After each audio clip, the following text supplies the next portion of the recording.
I know that you are all here to see our headliner.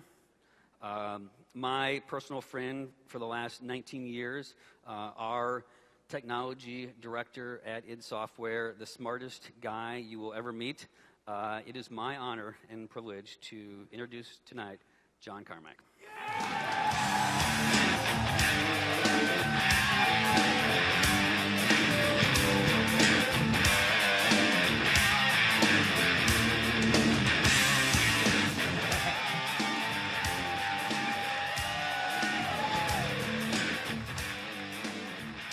Hi, everyone.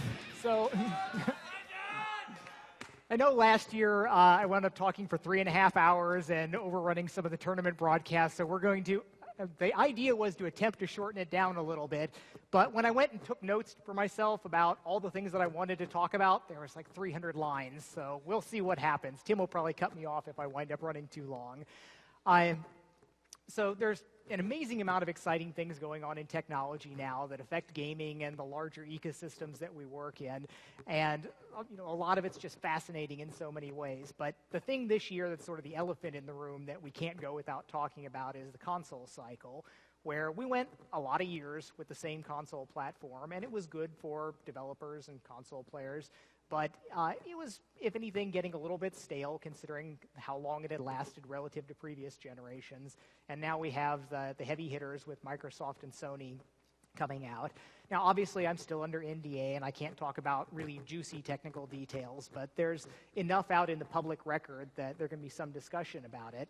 And it's interesting, it's almost amazing how close they are in capabilities, how common they are, and that the capabilities that they give are essentially the same. We can talk about differences in memory architectures, but the bottom line being that they're a multi-core AMD processor with AMD graphics it's almost weird how close they are, where I'd love to know the backroom stories between the different companies about who knew what when, about how close they were coming together, whether they converged intentionally or if they were just surprised that they wound up having almost identical specs.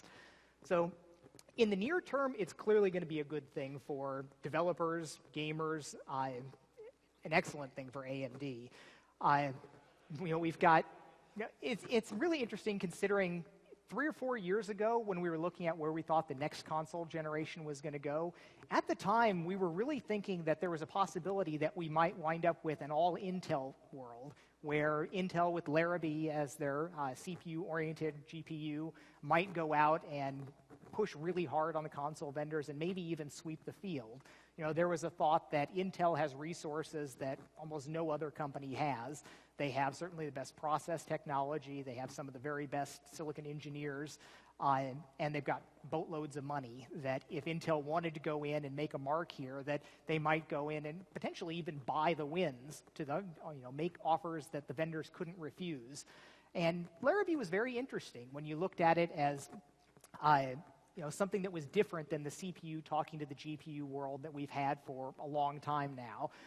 It would have opened up the possibility for some novel rendering architectures, for sort of reinventing the wheel and making it look a little bit different. Things like voxel or splatting architectures and some of these things that are not triangle rasterization based might have been better suited there. But as we all know by now, Larrabee was eventually dropped as a GPU product. I know some of the people that worked on the project, and a lot of the hardware people will just say, oh, it just wasn't quite ready because of the software, but the hardware was good. The hardware does live on as a high-performance computing part in the Xeon Phi. But still, that thought that several years ago we thought it might all go this way, and it went almost diametrically opposite direction. We could have wound up with still a fragmented world like we've had for every console generation, where different vendors have different architectures and approaches, and developers are forced to choose the common subset between what the different platforms can do, which always leads to less optimal development, unless you're a sole platform, single platform game on a console where you can really optimize for that. You're always making compromises. And on the PC, you're always making compromises across the breadth of your installed base. But now we did wind up with something that looks like, it's again a PC-based architecture. AMD they've traditionally lagged Intel in raw performance on the CPU side, but having a lot of cores here, having it something that's going to be prevalent on the consoles means that developers will favor that as an optimization, and that will give AMD a little bit of a boost relative to Intel, clock for clock probably. I mean, you'll optimize the code specifically for one microarchitecture, and that will probably become somewhat prevalent on the PC. Intel still has a significant enough performance lead that I don't think they'll outstrip them in raw performance, but it'll help close the gap and makes it useful when you're comparing price performance and some of the other things there. So in the near term, it's clearly a good thing for gaming. In the longer term, we can maybe worry a little bit about whether a monoculture in the ecosystem there is really a good thing.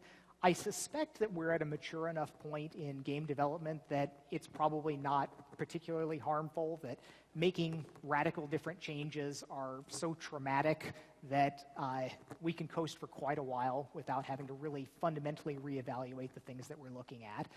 But it still could have gone differently. We could have wound up with another real contestant for console generations would have been super mobile hardware rather than kind of productized PC hardware. We can imagine something that had maybe 16 ARM cores with a whole bunch of PowerVR graphics cores, and you could have made a pretty good console with that. There's a big ecosystem for that. There's a ton of development work going on. You get good, easy performance out of them in a lot of ways. And I suspect it was the 64-bit not being quite cooked enough on there that really made the difference. And the fact that huge amounts of memory are obviously a big deal for the console platforms now. And that's probably even more so than the last factor of raw performance. Tons and tons of memory is the thing that makes game development a lot easier. I mean, we are currently going through the crunches to make Wolfenstein fit on existing platforms, and it's always that final 90%. When you think you're done with the first 90% of the development, it's the last 10% that turns out to be just about as much work to make it all work inside the limited resources. So lots of memory is going to be nice on the upcoming consoles. It's going to make things a little bit easier. There's a ton more that we'll do visually and to the games there, but I think that the writing's on the wall that pushing things to their absolute limit is not really tenable for the most part in development because there's just too much that you can do. It was one thing when you had a system that you could sort of hold the entire reference manual in your hand and you could say, well, we're going to do as close to the absolute best we can imagine as possible on this. But nowadays, no one person even has the entire capabilities of one of these modern platforms in their head. You wind up specialists in the SIMD code, in the compute code, in the GPU, in the memory architectures, in the file system, the user experience, the interfacing with the operating system. All these things, there's too much to wind up with this crystal jewel of perfection, like you might have at least deluded yourself into thinking you were approaching in previous years. So development is a lot more about trying to get the good value out of the time that you can put into it. And mobile's really been like that for a while now. Most mobile developers are not anywhere close to trying to max out what they can do on their diverse ecosystems and platforms. It's really about trying to come up with something fun, make it happen, and iterate on it quickly. And that's, there's a part of me that always does want to do the absolute best possible, but the reality is that's just not the smart play to look at the modern game systems.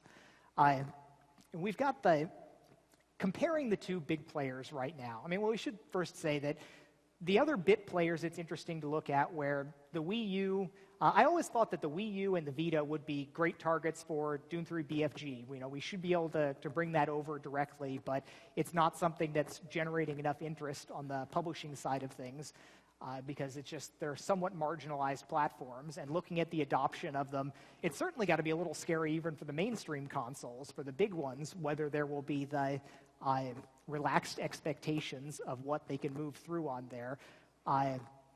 Because clearly there's a difference on the handheld platforms being in the post-smartphone world. While the 3DS is doing okay, the Vita is really not doing particularly well.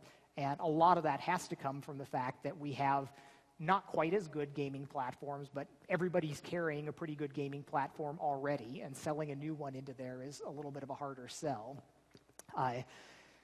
But the smartphone developments on there are going to certainly matter about how you approach development, how you look at the different platforms that you support. But the big two are clearly coming out with both barrels loaded, and they're going to have a big impact. It's going to be very, very interesting to see how it goes over the next couple years, if they meet the adoption of the previous ones or if something's fundamentally changed in the market. Now, everyone would like me to come out with some A over B comparison about the two platforms. And to be completely honest, I haven't done really rigorous benchmarking on them, so even if I didn't have NDA protection, I couldn't give you a really completely honest answer. But they are very close. They're both very good.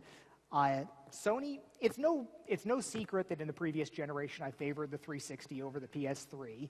While there's certain things that Sony did well, for a game developer, the 360 was a nicer platform to work on. It was a little bit more powerful. It had much better development tools, and it just felt better. Sony has made large strides. Their development tools came out of the gate much, much better than they ever have. They've made some somewhat more gamer-focused decisions in their strategies and architectures. Microsoft is putting a lot behind things like Kinect that I'm still not really sold on Kinect. I recognize that what my needs and desires as a game developer or what I use the technology for might not cover the broad consumer base that they're looking for, so it's their play to make. But I think Kinect still has some fundamental limitations with the latency and the frame rate on it, and interacting with it is still... When you interact with Kinect, some of the standard modality interactions there about like position and hold and position, waiting for different things, it's fundamentally a poor interaction. And one way that I look at it is I used to give Apple a lot of grief about the one-button mouse when anybody working with a mouse really wants more buttons are helpful there. And Kinect is sort of like a zero-button mouse with a lot of latency on it, where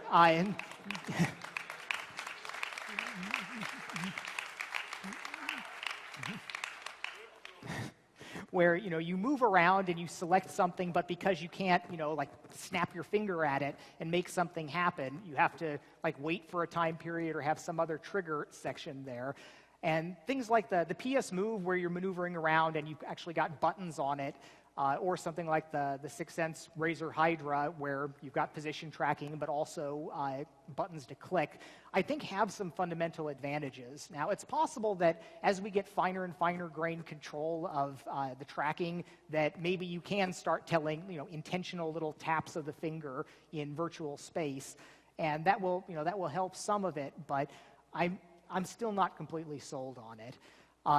The other thing with Kinect is that relative to touch, which has been a revolution in user interface, and it's absolutely amazing to watch a 2-year-old play with an iPad and just have things moving around, and that was clearly such a huge win, where that is a big, big positive to user-computer interactions because you're directly manipulating things.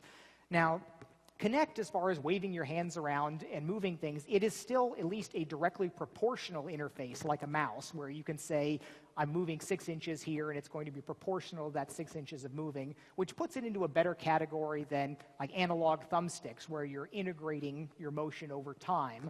But you're not directly manipulating things because you're moving your hand here, but you're watching the screen over there to see what's happening. Now, it's possible that you could have if you had a viewer-relative game, if you weren't using Kinect as sort of your social party game where multiple people are playing it at the same time, but you were looking at a screen and you tracked where the viewer's eye was and you knew where their hand was in perspective space, you could then sort of do, okay, I'm touching that, I'm moving that over there. You would still have all the latency issues to deal with there, but it would be a much more direct interface. And things like body tracking like that will have more benefit when you've got things like a virtual reality system where you can see your rendered virtual hand interacting with rendered virtual things. So it's a technology that absolutely has a future, and Microsoft is pushing it hard. They've done a lot of excellent research with it, but I'm still not completely convinced that that's the cornerstone of the next gaming platform. But they're still doing all of the other things that they've done well right. So they are a solid force to be contended with no matter what. But it's anyone's game as far as I can tell right now. now, and that's exciting. I think that we're always healthiest with at least a strong duopoly, if not a full three vendors fighting it out. So the game development on there, it's not changing as much as you might think, going from previous generations. We have our ways of doing things, and because it is a conventional approach that's not tearing up the rule book, most studios are pretty much evolving the code that they've got. We're not throwing away our couple million lines of code and doing something completely different. It is still using your cores to run code, to generate vertexes and run fragment shaders on it, and that's not changing all that much. You just get lots more of everything. And I, again, think that most of the time, a lot of it will be spent on just making our lives easier so we can do a better job with the games. So some of the things like community backlash against the Xbox One, it was interesting to see the power of the public reaction on it. And there's a couple things that have played into the public consciousness on it. One of the things that was up early before even the major issues with the used games and always on and things like that was people being a little bit freaked out about Kinect being on all the time. And, my game system is going to be watching me at all times, and who knows what that can do. And I had a lot of conversations with people that really just didn't think that was right, that feels incorrect.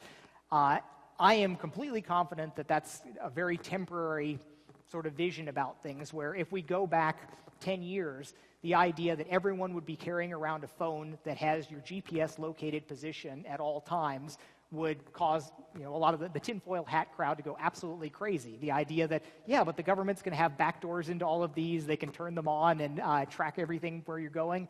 And, well, that's pretty much the situation, but, we just kind of carry on. The situation with Kinect, there's already a ton of laptops where the webcam is kind of there, and you have issues with people remote hacking things and turning them on.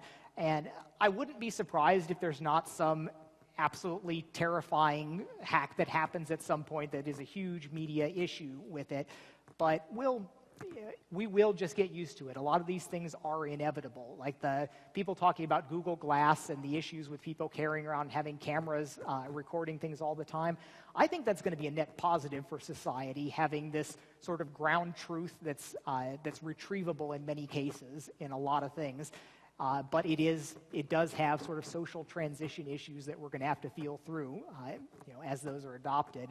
But there's a tide of technology that I think is, in many cases, stronger than what even regulations can hold back in a global world, where you can have sort of local places where you'll have stronger privacy regulations, stronger preventions of, like I guess in some European countries, you can't leave the devices on all the time, so Xbox certainly will not be required to operate in that mode. You can turn it off, but they have a vision for how it's going to interact with you, and we don't know yet. It's people have to try these things to find out if they're really going to be good. The thing that, of course, got Microsoft the most in the most hot water was the issues with always internet connected, being able to not having the used game transfers, that whole issue. And I do sort of fall onto the side of, I think the witch hunt was a little bit unjustified there. There are legitimate grievances that people can raise about how they would choose to have their game systems managed. I personally am extremely fond of having all of my digital purchases in a curated garden, all of my iTunes, all of my Amazon stuff, all of my Steam things. And it's a positive thing. I mean, you can have better and worse ways of doing that, but we are very quickly going to be past the age of having a game that you hold in your hands on optical media. I think that was another thing that was open for debate this generation was, were we going to have optical media at all, or was it going to be all digital distribution? It probably won't be many years before we wind up with SKUs that just have the optical drives deleted, and everybody will just be getting it through the net. I think that's, again, a clear case of the future is obvious right there, and it will be good for us in general. I go over this a lot with books, where I'm sort of a bibliophile where I love books. I have an Encyclopedia Britannica set that I hardly ever open, and all these things where we have a fondness for our physical, the fetishes of the objects that we've bought, but really it is just so much better having everything in the cloud and being able to get at it like that. The other platforms that I'd love to be able to develop on 3DS and some of the other things, other small platforms, I would like to see the games show up on the Vita or the Wii U, just to kind of play with some of the different characteristics that they've got there. But it's extremely unlikely to happen because there's a finite amount of time, and there's only so many things that you can focus on. And there's the fact that you can't have complete knowledge of even one of these platforms. Even the handhelds now have so much going on them. If you know all of the intricacies of the ARM instruction set and their different extensions and the characteristics of the GPUs and the different memory mapped I/O registers there, even that's getting to be a little bit too big for somebody to get a full grasp of. Or what happens is you're just finally getting the hang of everything 5 years into it when the console cycle changes again. And I can look right now with some fondness at the 360 and the PS3 and say, we've got a really good handle on this. We can do some great stuff in it, but it's time to put that aside and go on to the next generation where we're still groping around figuring out what's going on. One of the other platforms that is, in my opinion, not going to be making a big impact right now is the sort of micro consoles where you look at the Oyas and the things that are just tiny little things that plug into your TV. In the long term, it's possible that things like that may become very, very important as they're coupled with cloud rendering and the distribution like that. I don't think that it's going to have a super big impact right now, but it is amazing to see how the relevance of Android has, the tidal wave of Android just pushing almost everything else out of its way. I'm still obviously an iOS user for most of my day-to-day stuff, but I did finally just in recent weeks spin back up a little bit on Android development, where I looked at it 3 years ago and I thought it was really pretty awful, but it's especially compared to Apple. But you look at paces of relative change, and Apple continues to make things better, but Google has made things better at a faster rate to the point where developing like a Java app on Android is really not that bad right now. You download the ADT bundle and you plug in your device, and it pretty much just works. In many ways, without the certification hassles of iOS, some things like that can actually be a lot easier. It's only when you get into the native development kit that things really fall apart in terms of not really looking well cooked at all. But when you look at the scope of Android and what they've done, it's the power of free. There's giving away the platform has been such a good thing for the entire sort of electronics industry, because if we look back 5 years ago, we had every little handset company trying to write their own operating system, essentially, and doing a very, very bad job at it. Now we still have the danger that everybody, they go take Google's code base and they mess it up in various ways while adding value. We've got that classic problem of, that's happened with video card drivers in the bad old days, and it certainly happens with the Android platforms now. But it's still worlds better than we would have been if they had to be rolling it by themselves. So that's been a great thing. It still has it has a lot of the messiness of Linux underneath it. That's still what's down there, and the development tools reflect it. But there's also some of the magic of it, where when I'm poking through something and I realize it's like, okay, this is going into the system library. Oh, I can just go get the whole source code for Android.jar and step in through that, and then I can look at the kernel drivers for at least the reference implementation of things. So that's pretty wonderful. It's not clear when I'll have an opportunity to do iOS development again to do a fair comparison, but taking things in 3-year gaps is great to see progress, where when you're just kind of sitting with it, you might not notice how much better things have been getting, but the Android stuff looks at least usable now. So we've got things like NVIDIA Shield, which is basically a repackaged super smartphone in a high-quality handheld gaming format. And that's, it's pretty neat on there. It's got excellent ergonomics and good controls for it. It's not just a really crappy Bluetooth gamepad bolted onto a phone. But you can still see some of the warts of Android sort of showing through. Like I was playing Sonic on it, and Sonic is not supposed to drop frames. That's sort of the essence of what the Sonic the Hedgehog experience is about. And you do get an occasional stutter that I would lay the blame at Android. And you can go, when you ADB into an Android system and you do a PS and you look at pages of stuff scrolling by, like, what is all this crap and how is it helping make my experience better? It's a shame that that's not more nailed down now. Some of the problems may be not just scheduling, but also the drive for power management, where you'd think that if you have a quad-core mobile system that we could just be saying, well, let my game use 2 of those cores, put nothing else on there, and just let me be, like on a console, and have things where they schedule and you wake up in a fraction of a millisecond. But it just doesn't work out that way. You can have 4 millisecond difference in when you wind up waking up the next time. And I'm still new enough to all of this. I don't have the answers at the bottom of it, but the platform is not, it's not as much as you could hope for. And while it's all solvable, you can certainly look down and say, well, what do we need to do at the kernel level? What do we need to expose to make this better? Unfortunately, it probably won't get solved like that. It'll eventually be solved by just a complete surfeit of extra resources. Maybe when we have 16-core ARM processors, we can actually have 8 of them to ourselves, and and let all of the other stuff kind of use up the other processors.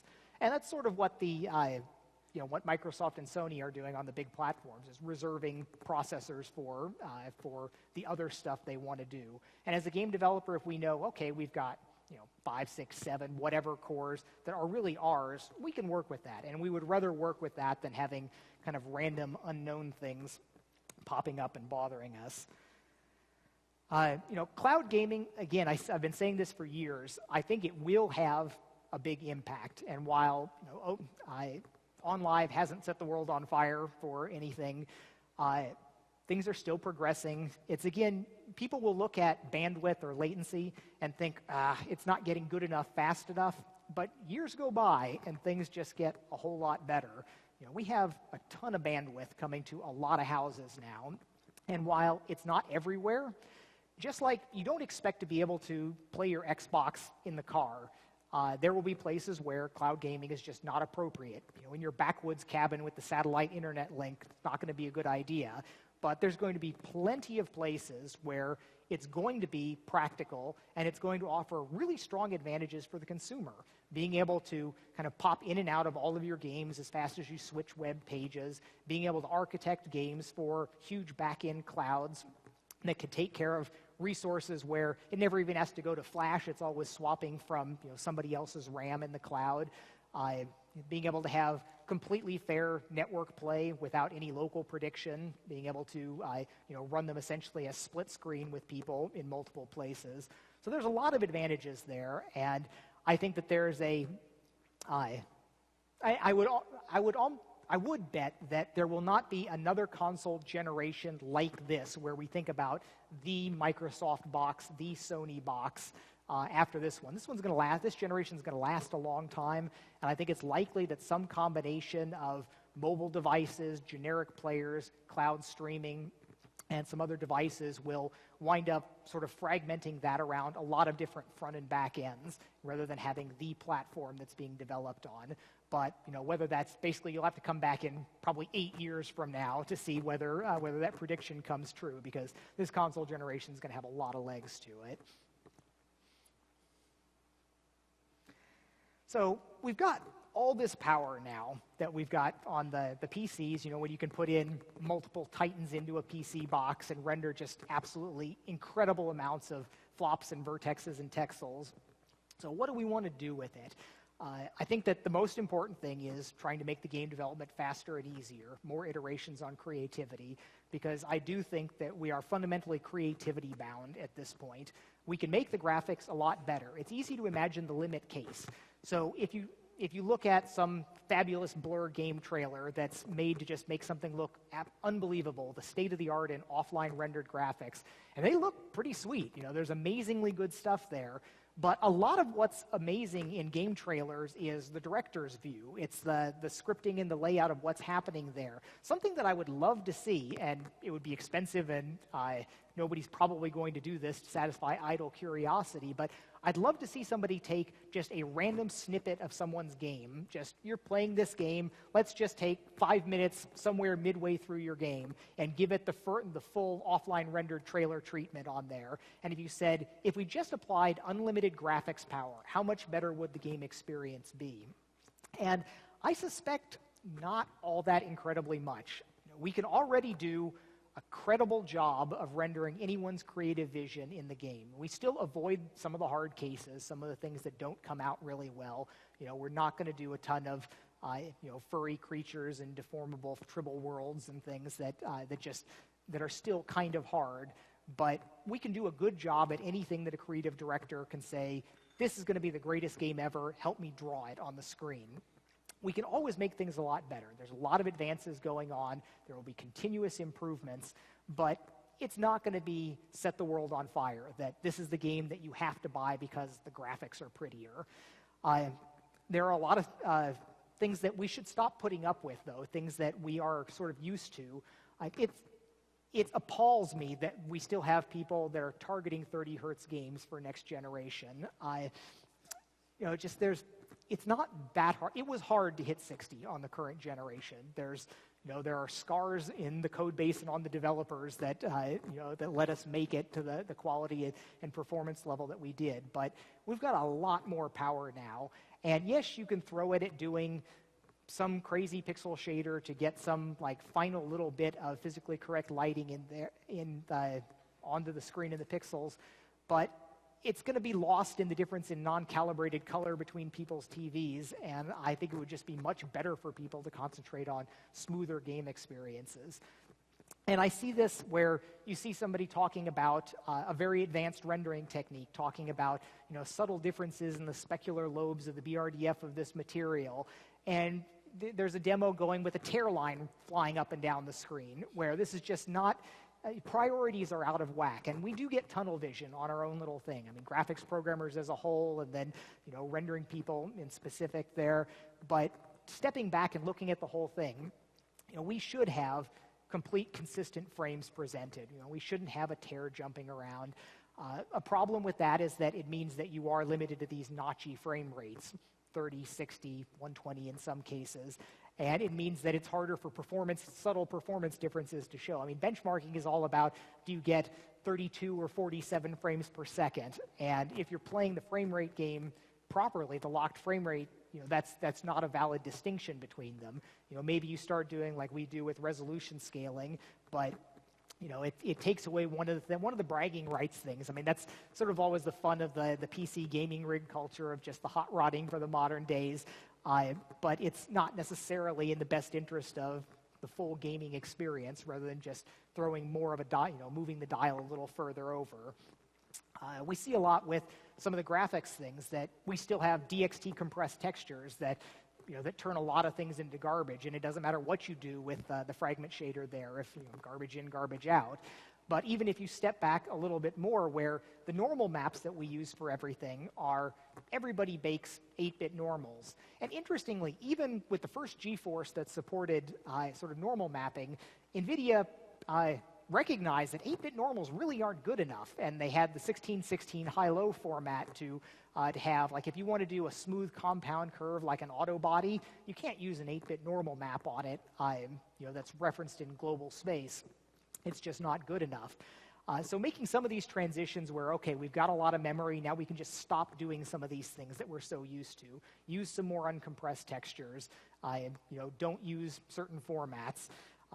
Getting to gamma correction for everything, and a lot of these things that will make subtle differences, but they're not gonna change the face of gaming. These are things that it'll make gaming better, but it's not going to be something on the level of some of the breakthroughs that we've seen in the last couple decades, as we got our first 3D experience, our first 6 degree of freedom experience, as we moved to GPUs in the first place and started taking some of those strides.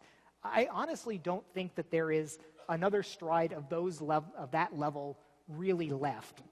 Eventually, we will get to fully physically based ray traced rendering. It's not coming in this generation, but it's coming eventually, and it will win. In the long term, I think there's almost no argument against it. And it'll be great. It'll be better than what we've got, but won't change the world. Some of the things like, that we still see funny in graphics engines when you're doing super sophisticated things. Animation, it looks at, looking at games, and you see something that's this gorgeously lit, local subsurface scattering and everything, and then you see like, a box on something just slide right through an arm, or all this interpenetration of things that are just blatantly and grossly unrealistic. You can say, oh, but my light transport is on the nose, but when the simulation of what's actually going on is completely off, it's not the full experience that you're expecting there. So a lot more work has to be done with that to go ahead and make simulation of things better, to make presentation of human and animation, all these different things, to climb completely out of the uncanny valley in all conditions. There's tons and tons of work to do there, and I think that the things that will make the largest differences probably won't be in exactly the pixel rendering. I still love it. I'm going to talk a lot about it tomorrow on those final things that we do need to do to get to really, really correct and right pixel rendering, the physics of it, what we can change, but it's not going to really radically change the scope of the gaming. So the GPUs that are giving us all this power, we probably will be able to use more and more of it for things that aren't graphics rendering, being able to use it for the simulations.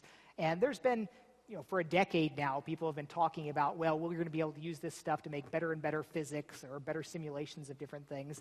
And it's been troublesome because you can't make physics a fundamental aspect of the game and make it optional or scalable. It just doesn't work out that you could have a low-end system have slightly different physics solvers. So all we really get to use that for is fluff.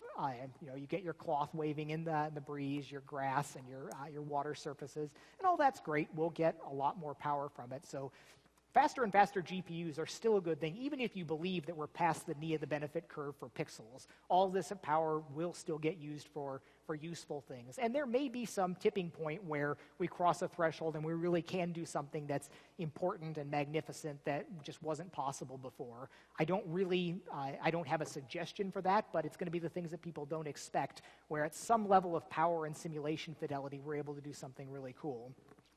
So the GPUs, one of the trends that's going on now that the consoles are thankfully going to be leading the way on this is the unified memory.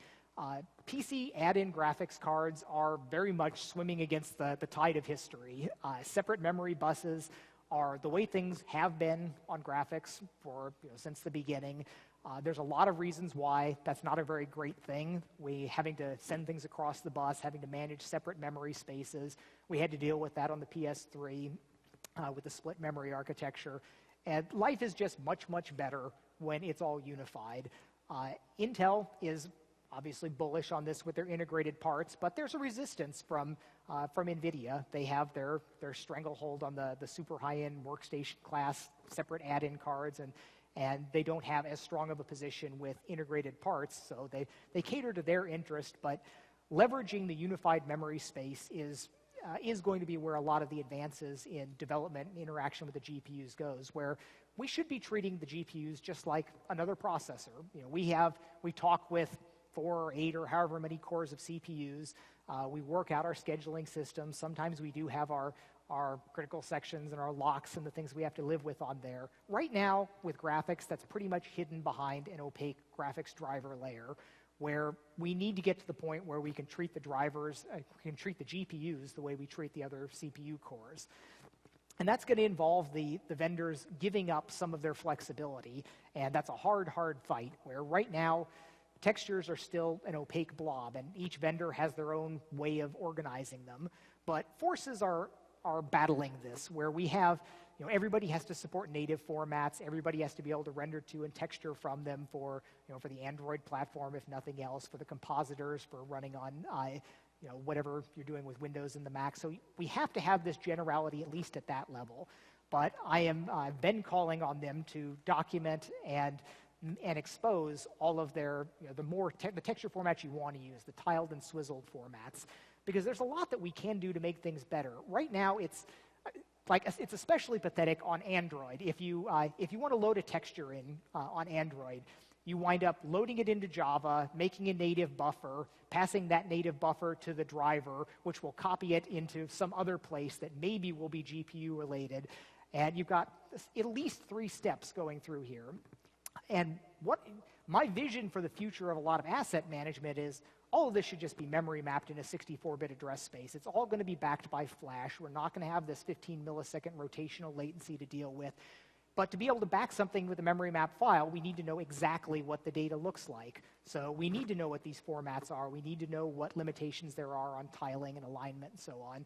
So this is one of my big pushes. I want to see this happen. I think it makes too much sense for people to really argue against, aside from strictly parochial concerns about your add-on card won't be able to do this as efficiently if it's going over PCIe, whatever. But it's a path that we will be evolving to that will make everything better, enable a lot tighter interactions. It'll be a good thing. So the virtualization of graphics resources finally sort of hit mainstream now with the tiled textures and tiled resources. And this is something that people that have been coming here have been hearing me bitch and moan about this for 12 years or something. It's finally in hardware that a lot of you own. It's still not what it should be because interactions with the operating system are hamstringing things, where I come back to this, I really want this, please memory map this file, please let me page things out. And some of this battle was convincing hardware people that the idea of any kind of a fault is ever a good thing. And you can use virtualization in a way like we do with the Intec 5 megatexture in a completely non-virtualized way and non-blocking way, where we let things go, fall back automatically, update as needed. But to be able to use it for something like geometry meshes, you really would like it to go ahead and say, I don't mind blocking for the 1.2 milliseconds or whatever it's going to take for this to come in from flash. Hardware people still tend to run screaming at this concept that you're going to idle their cores for 1.2 milliseconds. But that's, again, one of those things that they just need to get over it. It's a net positive win for the entire system to be able to enable some of these things. To be able to have an entire application where all of your media resources are just set as completely static memory-mapped resources that you have pointers to. Yes, a smart app will go ahead and pre-touch, manage the paging of all of this, but so many loading and saving issues and issues with stability issues with games come from loading and managing and caching and dealing with all of this stuff. And making a whole class of stability things just vanish, that'll be wonderful. But it's still an uphill battle. And then once you've convinced them that, yeah, this is probably a good idea, then it falls back to, well, Microsoft won't play ball on this. Their OS, core OS, is very, very conservative, justifiably so, and there's value to that argument, but they're not, it's this extra level of difficulty. And NVIDIA keeps telling me whenever I suggest something esoteric that I need to start using Linux as my development system, because they'll go hack the kernel for me right there and send something over. And it's been sorely tempting in many cases, because that ability to just have something just hacked right in, even if you know it's not production, but just to be able to answer a question, that's really great. I've got a couple things right now that I'm looking at that I really want these questions answered. We'll worry about if it can be how it should be productized once we learn whether it's actually a good thing to do. So another GPU thing that's interesting is the place for tiled renderers. And this is one that I may have gotten wrong many, many years ago, where I really disliked the Power VR architecture way back in the day when you had the Voodoo cards and the things that were sort of friendly to develop for that just blasted right to a frame buffer, while the tiled renderers, they theoretically traded some complexity in the interface and the lack of sort of direct manipulation for a memory bandwidth efficiency in theory. The problem with the Power VR, there was a lot of issues with not having the proper blending modes, and there were driver issues, and the limits of the tiling architecture had some fundamental limits at that time where if you went up beyond a certain amount, they just broke. Those are largely fixed now, and of course, Imagination Technologies with Power VR went on to largely dominate the mobile space with the tiled renderers. And they're really darn good now. They're high-quality drivers. They're highly performant systems. You can get excellent performance out of them with good tools to back it up. And there was a conversation I remember having at a 3DFX technical advisory board where there was one of the other guys was basically saying it's a foregone conclusion that tiling architectures will win. And he was basing that on the fact that RenderMan is essentially a tiling architecture. And I'm not sure if that train of reasoning is exactly correct. We have, because memory has expanded, at least in pace with, with the limitations of, the scope of memory has expanded, even though the bandwidth hasn't. So these massive frame buffers, you don't have the same. Pixar had to be tiled because of memory reasons, not because of performance reasons. And that's not necessarily true for us here.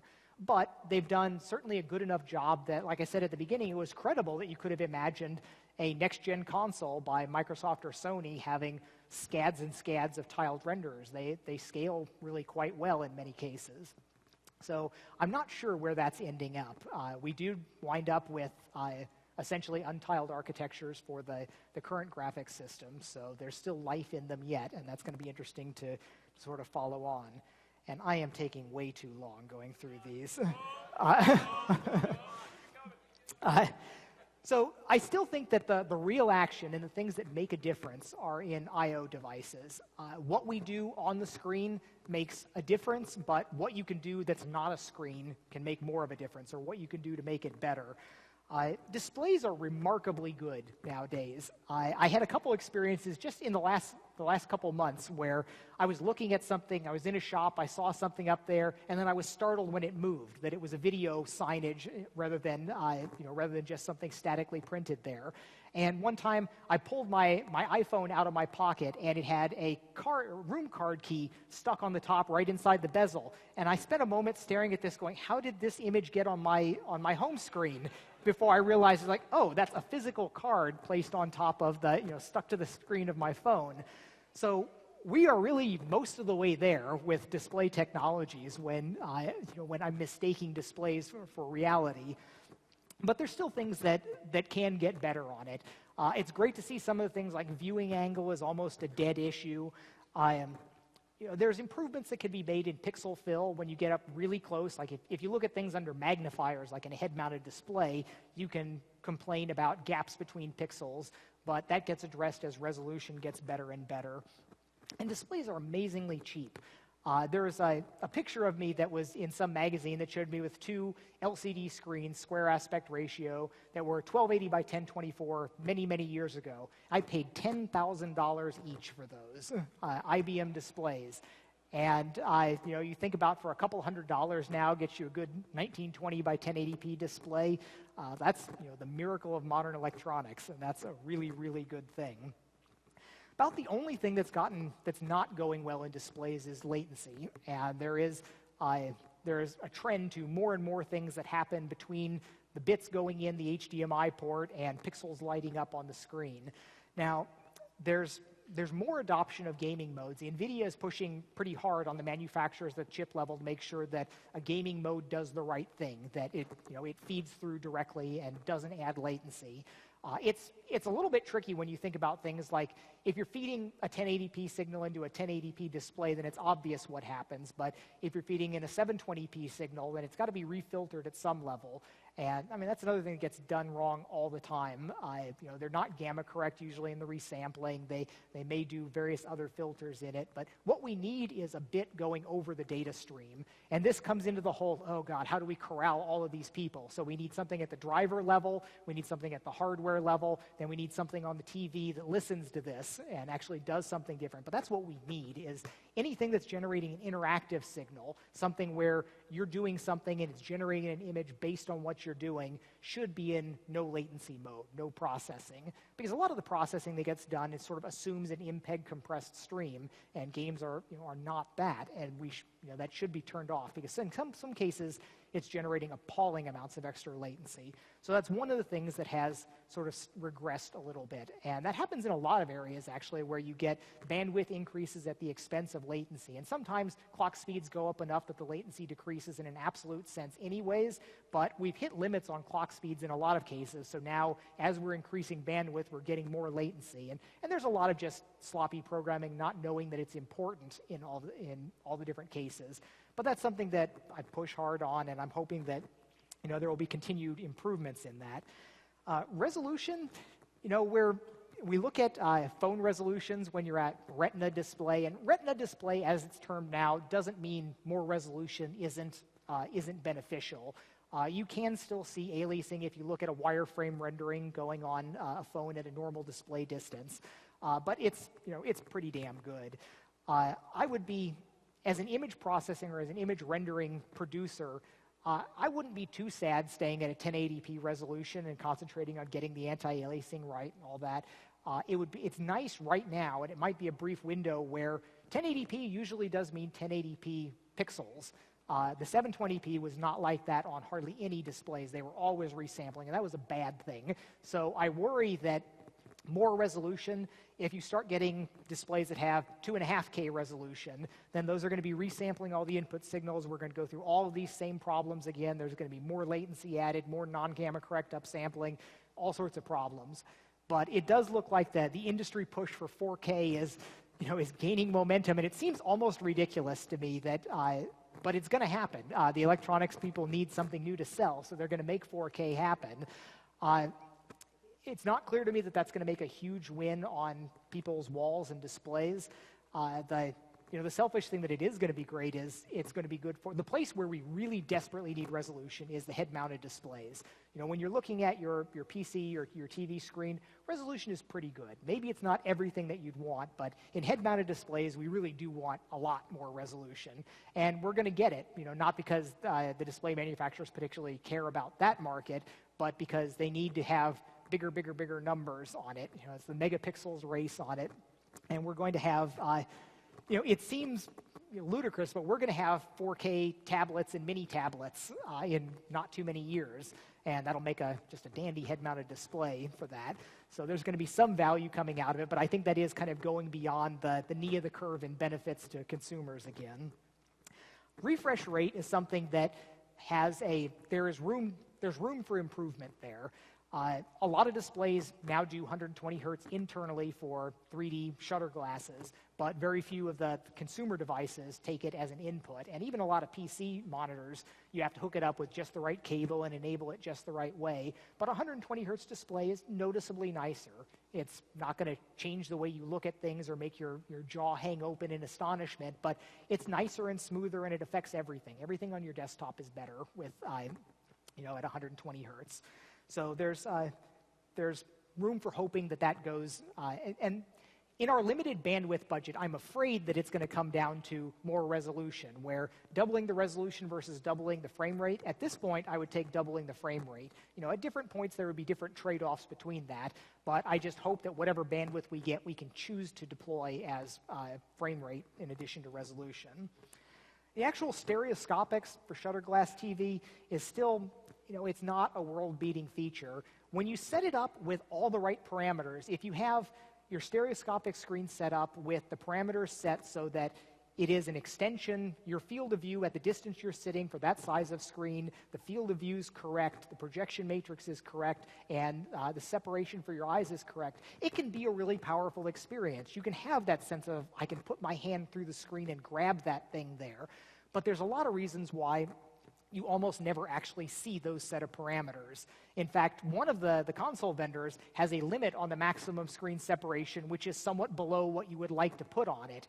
And the reason it's like that is because it causes eye strain as you deal with your eyes they know how much they have to toe in to center on something, but they're focusing at a different amount. This is the vergence effect, and that is an issue with eye strain, and we generally try to minimize it by tuning it down a little bit.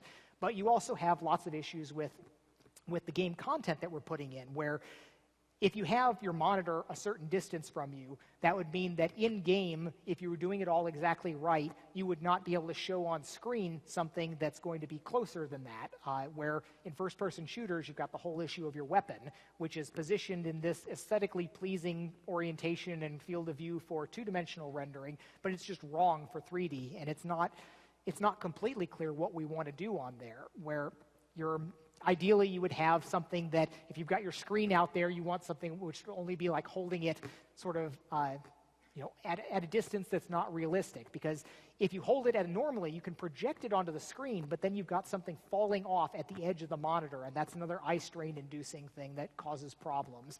So, stereoscopic stuff is not too hard to do. I think it's an excellent stepping stone towards the head-mounted displays in virtual reality, which I do think is one of those can make your jaw hang open and really make a difference effects on there. So you can pick it up sort of along the way. As a destination on its own, it's still not super awesome. Now, the one exciting thing for me that happened just in recent months is I had to reevaluate some fundamental assumptions that I had on what's important on the displays. And this is great for me, because this is something that I've never talked about.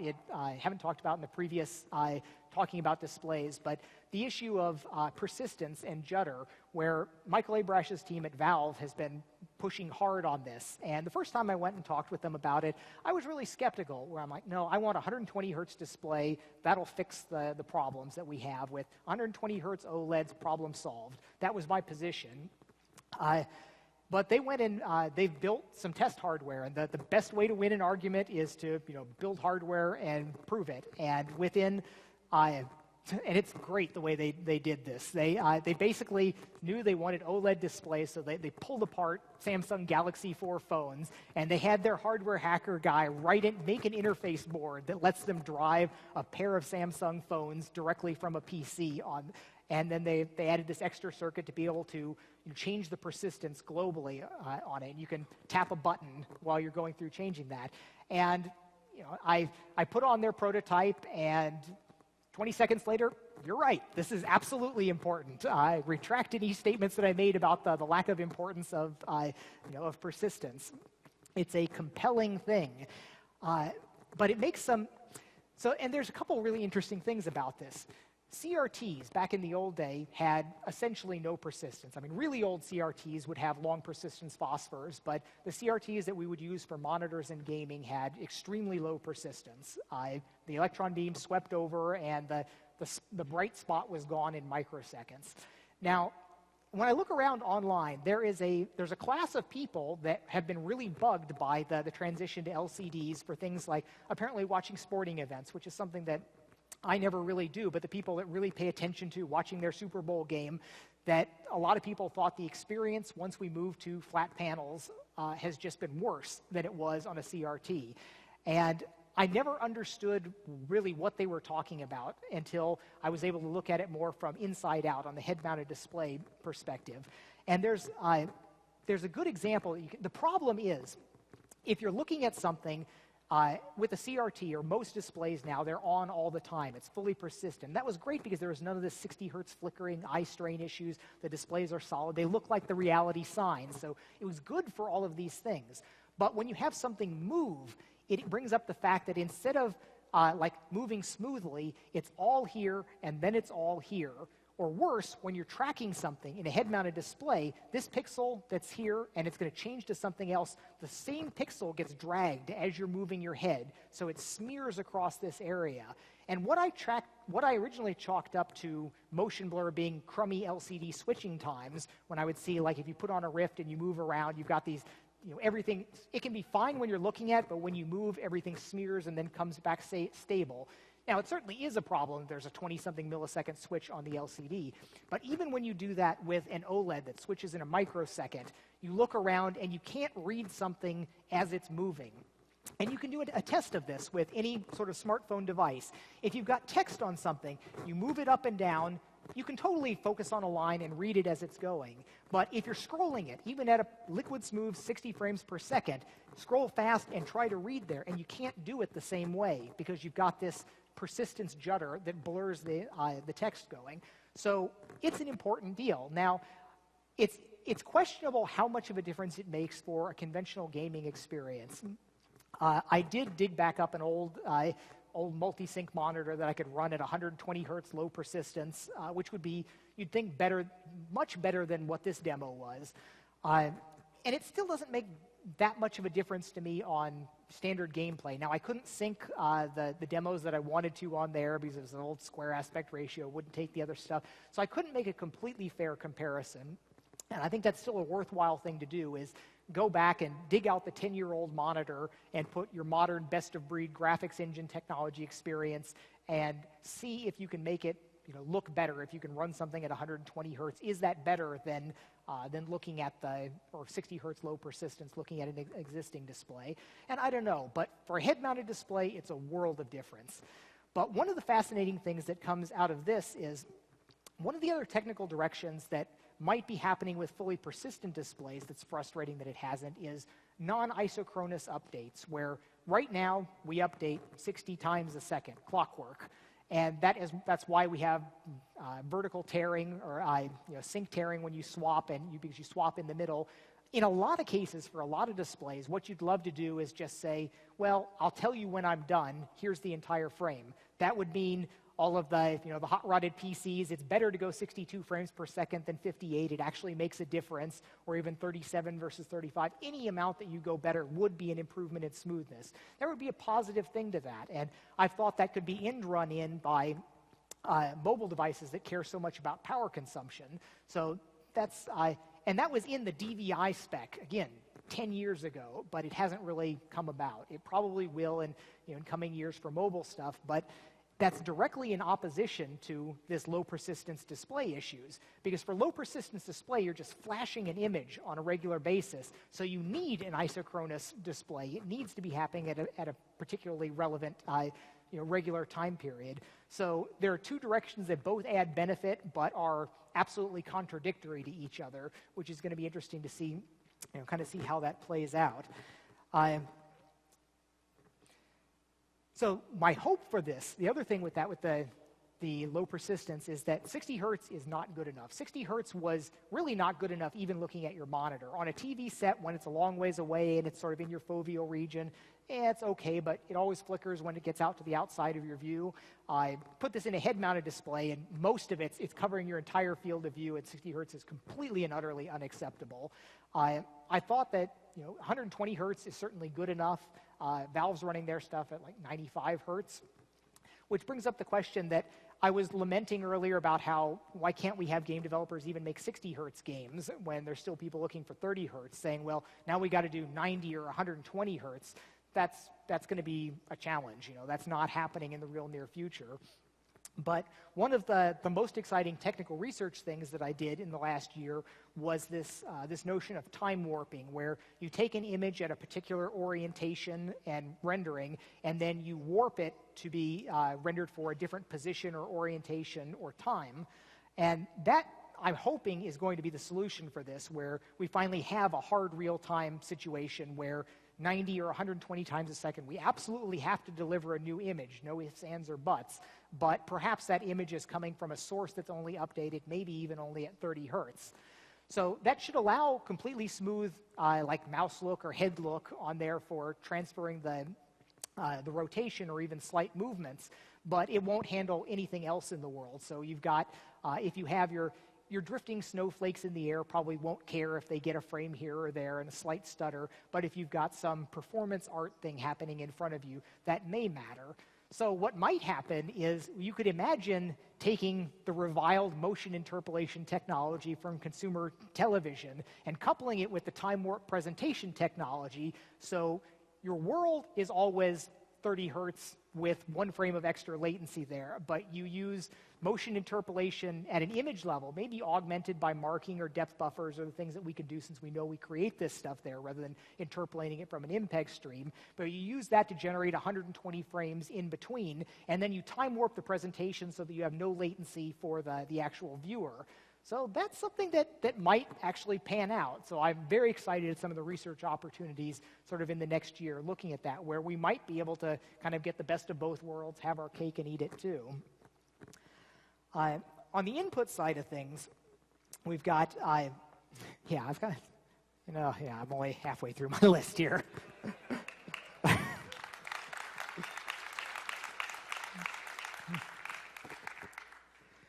So talk about how touch is so amazingly natural. It is the most natural computer interface we've ever had, and watching kids interact with this is really remarkable. And to think that we had touchscreens, we had light pens and things like that for so many years, and it was only until the smartphone and eventually the tablet that this really made its mark. And it's interesting to wonder how many technologies could be like that, where they're niche-y things right now, but 5 years from now they're going to be ubiquitous and kind of the cornerstone of the way we interact with things. Mouse and keyboard are certainly the most precise current thing to be interacting with. You've got the direct relative motion. It's not direct interaction because you're moving your hand and interacting with something there, but it's still highly precise. Game controllers are still, unfortunately, really, really a bad interface for certain types of things because they're not direct interaction. And in the old days, like a gamepad for a Nintendo, a Super Nintendo or Nintendo gamepad was actually not an unoptimal interface because all you did was Mario go right, Mario go left. It's a binary interface. The button was completely reasonable for this. It's only when we started to do turning on game controllers and bringing analog into it that it became a really, really bad thing. It's better than nothing. It's better than binary having an analog on it, but it's not good. You're using this coarse, low-precision muscle in your thumb and time integrating. And you watch people a lot of times playing games, and they're even pulse width modulating with their thumb. Rather than trying to get the exact analog position and wait the right amount of time, it's like snap, snap, snap, trying to kind of bump your way to the right position. And it's just not good, but it's what we've got to live with there. I think that some of the controllers where you start to see sparks of betterness, I think the PS Move, it's still got kind of a latent, kind of sort of laggy interface to it, but at least you're moving something and you've got buttons. I think the Razer Hydra with the 2 tracked things, it's unfortunate that it's got wires and it doesn't have any feedback inside it, but I think something like that will be where we wind up, where you've got sort of the split thing, you've got 2 hands that can be moved and tracked independently while still having all the buttons to kind of do your intentional actions on it. So I think that things will migrate that way usefully. And then some of the other things like the PS3 gun controller where you've got a tracked gun with a Wii Move and a thumbstick on the end of it, things like that will be really exciting, work. That's a good interface for things. If you had that in sort of a virtual reality environment, that'd be exactly what you wanted there. Again, when you're interacting onto the screen, it's got that layer of separation, so it's not perfect. Right? The tracking is still a hard problem, and it's still remarkable to me that something that seems so fundamental about where is this, where am I, isn't just some nailed down solved problem, but it's not. There's still a ton of research going on. Again, Valve has done some really spectacular work with optical tracking, where you've got things like the Track IR that looks at the little dots and works pretty well in here and then falls apart when you get out of the field of view. You have the RF tracking things like the Sixth Sense that work more or less everywhere but are not very accurate and have different fall-off characteristics. There's inside out. I think that my take is that eventually head-mounted displays will wind up tracking with inside-out tracking, where you'll have cameras on them looking out at the world because that's how the brain tracks, and we should be able to mimic that. But there's a lot of challenges, especially for absolute positioning. I suspect that there's a middle ground between absolute 6 degree of freedom, ground truth, here are the coordinates, that there's a useful intermediate step between just accelerometers and gyros where you have relative positioning to it. And I think that there's potentially benefit for using optical flow analysis coupled with the gyros and accelerometers that are on there to get useful relative motion. But this is all stuff that hopefully can be experimented with and worked on sort of in the coming year. I have not yet tried one of the funny standing platforms where you get to stand on the treadmill rotational stuff. I've talked to some people now that have used it, and nobody has said glowing things about them. But maybe they will yet become something interesting. I'm still most excited for that type of stuff, for taking the sort of indoor laser tag areas and turning those into virtual reality play spaces, which has the advantage of you are completely free to put marker graphics on every wall, floor, and ceiling, so inside out looking would never be outside, would never not have a marker. I think that's going to be just fabulous when that happens. The audio side of things is the audio people always feel like the poor stepchildren on the development team, where they get the scraps of the resources given over to them. And we've at least twice before tried sophisticated audio processing, and we just kept coming back to it doesn't win yet in game when you don't know what the speakers are, when you've got the broad range of things there, and you've got a screen sitting in front of people. It's been, I mean, maybe it's been the wrong call, but we've looked at it a couple times and it still hasn't really won. But in a head-mounted display, I think it's going to be amazing. I think that having head tracking on it to be able to do that full, the head-related transfer functions so that you can close your eyes and echolocate inside the rooms essentially, it's going to make an impact there. So I think there's going to finally be some happy audio people that will feel the center of the universe much more than they have in years past. So, onto the software side of things now. One of the things that I feel I've probably learned a lot more in the last 3 or 4 years about large-scale software development than anything else. There's been the work that it was an amazing learning experience to go through and take our entire multi-million line code base and get it squeaky clean with code analysis. And that was an experience that I wish I could just sort of download into everybody, because I still run into a lot of people that when you talk about things that are unsafe practices or things that will cause problems, that's such a mushy, nebulous term. It's not like I can count the cycles and show you why my way is better than your way. And I don't know how to win arguments about things like that, but there is wisdom to be gained from looking at those experiences. But getting adoption across everything is still very challenging. And one of the biggest things that we've got in our code base right now is the inertia of the optimization that we had to do for the previous generation.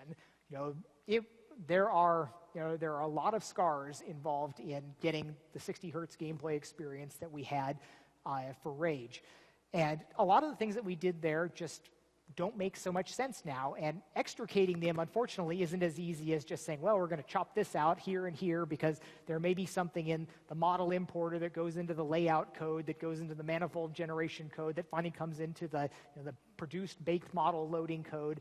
And they were all necessary to get what we wanted to achieve and what we did achieve previously, but they're things that hold us back now that we need to get out of. We need to de-optimize much of the code to make it much more less special cased, because it's the things that bite you over and over that have assumptions that are in multiple places in the system. But that's where all the really good high payoff systems optimizations are, where you can recognize that, oh, if I do this over here and this over here and this here, I get this synergistic win that you wouldn't have gotten from any one place.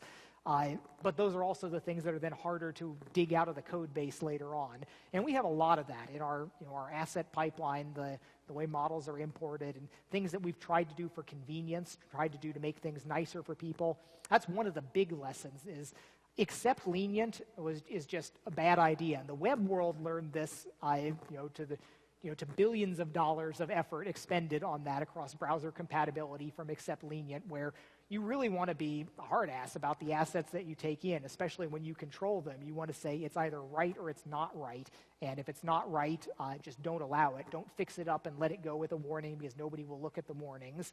And that's something that we're still kind of working our way through, where we need to get to the place that in the code we are squeaky clean on all this static analysis. We need to get that way with all of our data assets. We need to be able to say, all right, all of this data, it comes in, we apply lint for models to it and get it squeaky clean, and it's going to be good, and it won't cause these other problems.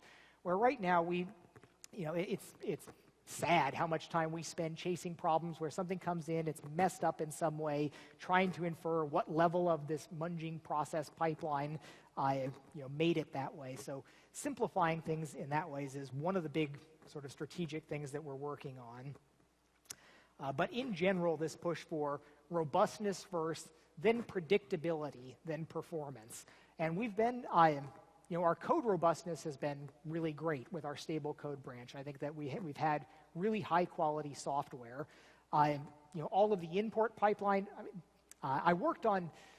I did that, I sort of triaged that when I was doing it, because this was millions of lines of code. I concentrated on, okay, here's the stuff that runs. When we ship to millions of people, this is the code that's going to be run millions of times, millions of different platform systems. I did not pay as much attention to the loading code, the tools code, and so we have more problems with that. And we also have the age problem of our tool base still has some of the very first code that I wrote on Windows, all the way back to my first NT workstation was the first editor that I wrote, and there are bits of that. There's still fixed function OpenGL, immediate mode, not fixed function anymore probably, but at least immediate mode OpenGL code in there that that just sets things, and that is far and away the least stable part of our code base.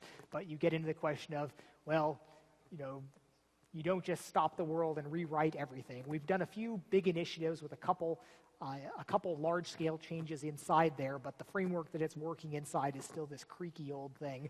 And actually, one of the things that I spent a lot of time, the first 6 months of this year on, was actually user interface code related to user modability. And I can't talk about it publicly now, but one of the big features that we've got going forward was something that that I went back and wrote UI code for the first time in many, many years, where UI code was always the first thing I pushed off onto the junior programmer, where, all right, it's like you do the menu code and the UI code, and I'll work on this fun stuff. It seems like I revisit that now every 5 years. Like I did the UI code for the iOS, Wolfenstein Classic and Doom Classic originally, and that was interesting to explore some new things. And it was interesting to kind of come back now that I've been, internalize the whole functional programming paradigm and ways to do things there. So we're building up new chunks there, but we still have this sort of dangerous no man's land of very old code that's been patched by 30 different people and is problematic. API-wise, we do still have some of the old OpenGL immediate mode code in there. It's gratifying to look around and see that in the larger scheme of things across the world, OpenGL sort of won, which is which really wasn't expected even 5 years ago, where we were kind of thinking that, okay, it's not evolving fast enough. Microsoft's doing a spectacular job with what they're evolving with D3D, but along came mobile and now WebGL, and all of a sudden OpenGL is is probably rendering 10 times as many triangles as anything else. And it's far from a perfect API. All of the implicit state in bindings is still a huge wart. We still want lower level access to directly using buffers and some of the other things, treating it like a CPU. But it's still a good thing, and I can give myself a little bit of a pat on the back for all the work that I did to kind of help make that happen over the years. And I think that the industry as a whole is definitely better off for that. And again, it's not bad to have Microsoft doing a great job with all the D3D stuff, but it's good to have a couple competing paradigms and something that was that wound up being free for the platforms that are going in thousands and thousands of different things. So that's been a good thing. On the rendering side of things, physically correct lighting, it's wonderful to see that that's all the rage now. It's all anybody's talking about for the next-gen stuff, and it's good. It will win. It will be better. We've seen this story before with the offline rendering crowd about being resistant at first and finding out that it actually does make their lives easier. I made a push for this several years ago and did not get enough internal traction with the art team to kind of buy into it, because it requires changing things, looking at it a different way, giving up your favorite tweaks and hacks and the ways that you know how to sort of beat the current rendering equation into submission. But we're in a situation where we've got a lot more buy-in now. It's got public mind share. It's going to be the way things are going. We'll always be approximating it to some degree, but trying to have somewhat plausibly rational albedos and having things that make a little bit of sense is just a good thing. And in the end, it'll be easier to make content that works well. So my big software evolution over the last certainly 3 years, and stretching back tendrils a little bit further than that, has been this move towards functional programming style and pure functions. And it's been long enough now that I can really take some valid data points from it, where I can look at some code. I just ran across this last week. I was looking through some code, and I came across this file full of a bunch of reasonably sophisticated code that turned out we're not really using anymore, but it had just sat there completely innocuous, not bothering anybody, and it was it had been written in this functional style where it was all self-contained, and I count that as a win. And there's a number of things like that where you look at this and say, okay, this is a lot of complex, sophisticated code, but it's a pure function. It's just completely compartmentalized over here. You pass in stuff, you get out stuff, and anybody that's not calling that function does not care whether that code exists or not. And that could be contrasted with so much other code that has assumptions and interactions and tendrils throughout the system, where there are so many things that you set a flag here, or you call this subsystem to put it into this state so that something else that you're going to do later will interact with that in a different way. And we have sort of the horror show of that right now is our build game code, the stuff that goes and you say, build game for these maps. It sets all of these hooks and flags throughout our resource loading and file system to sort of be able to get callbacks on these different things, and then runs and starts up the map, and there's different flags and console variables, and it's just god-awful, and it causes us problems on an almost weekly basis. And I've got enough of these positive cases to stack up against this to say it's usually more of a pain to try and write something in this self-contained functional way, but if you're going to use the code for years, it has large advantages. I'm seeing the payoffs more and more as just on a regular basis, I see these wins where that's been happy and good because it was written in a pure form. That's been a real pain because it wasn't, because it used callbacks and tendrils and flags and settings and all of these other ways of doing things. So I am more convinced than ever that it really is a big win. So I've been applying this for years, just the notion of functional purity in C++, in my day-to-day writing language. And I've gone and poked around at, looked at Haskell in different places, but I never wrote a significant amount of code. In the last year, I set out to go ahead and try and get sort of my 10,000 lines of code in real functional languages to try and get something that I can talk about their merits in a concrete sense rather than an abstract sense. And I had been, it was one of these things where I programmed just enough that I always had to go review the tutorials each time I did it. I'd go through the beginning Haskell tutorials maybe 3 times where I'd learn this, I'd write some code, come back 6 months later, forget all the ways to set up the imports, go through it again, but finally trying to write enough code to make it stick. And the project that I set out to do on this was I wanted to do something that would be enough code to learn about the large systems, because when you look through exercises in books, they're toys, and they're a completely different set of things that you learn when you're looking at system scale versus exercise or toy scale. So it needed to be something with a little bit of meat on it and something that I could reference against other things that I've done. So what I set out to do was take the original Wolfenstein 3D and re-implement it in Haskell.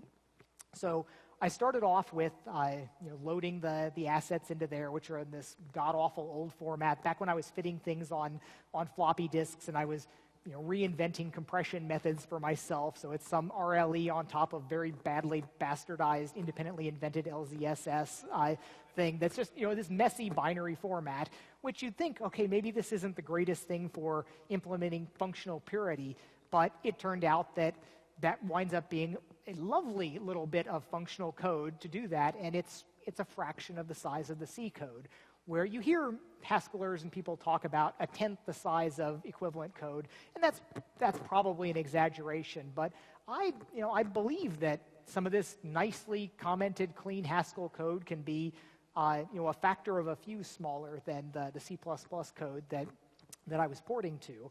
I got to the point of having the guards on paths, walking around, running player movement at some basic levels.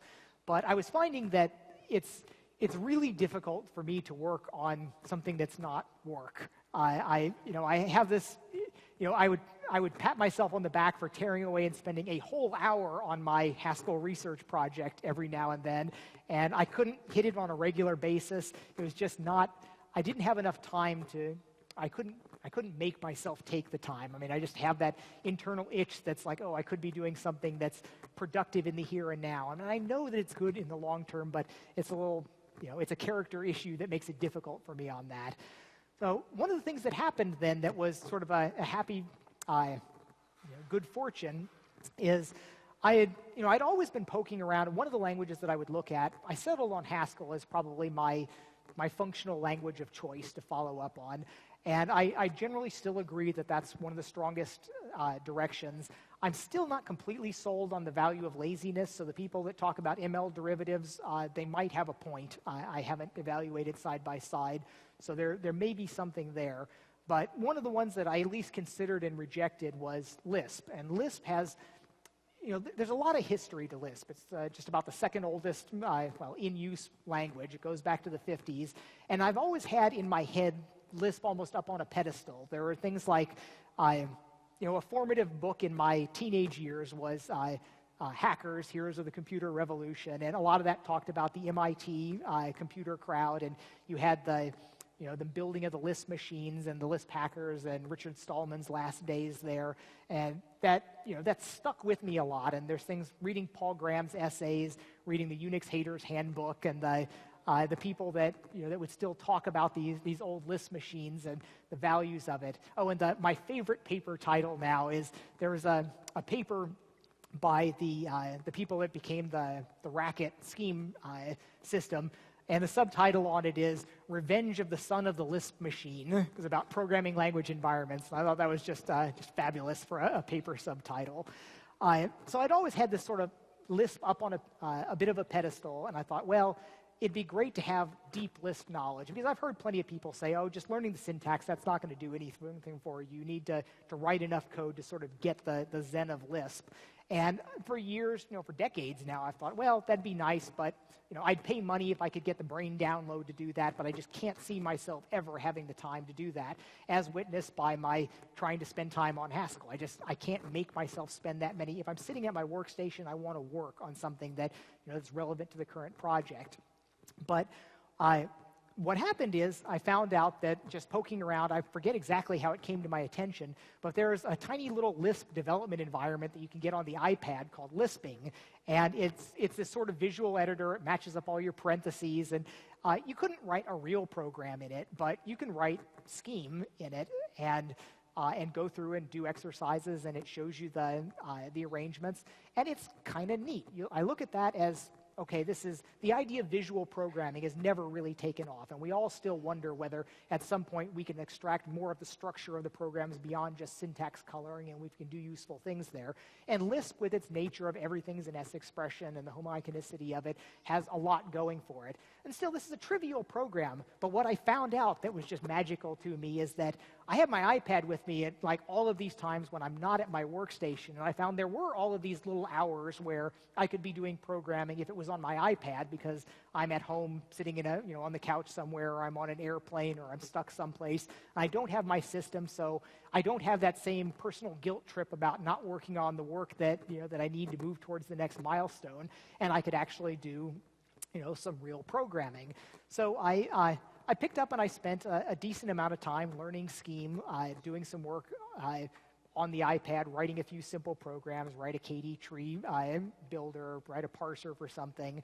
And eventually I did wind up with one of the grand old books of computer science, Structure and Interpretation of Computer Programs, or SICP there. And that's, it's classic MIT text. It's for undergraduates. It's supposed to be sort of a first MIT course, but it uses Scheme as the programming language. And it's one of those books up on a pedestal that are on the books every computer programmer should read.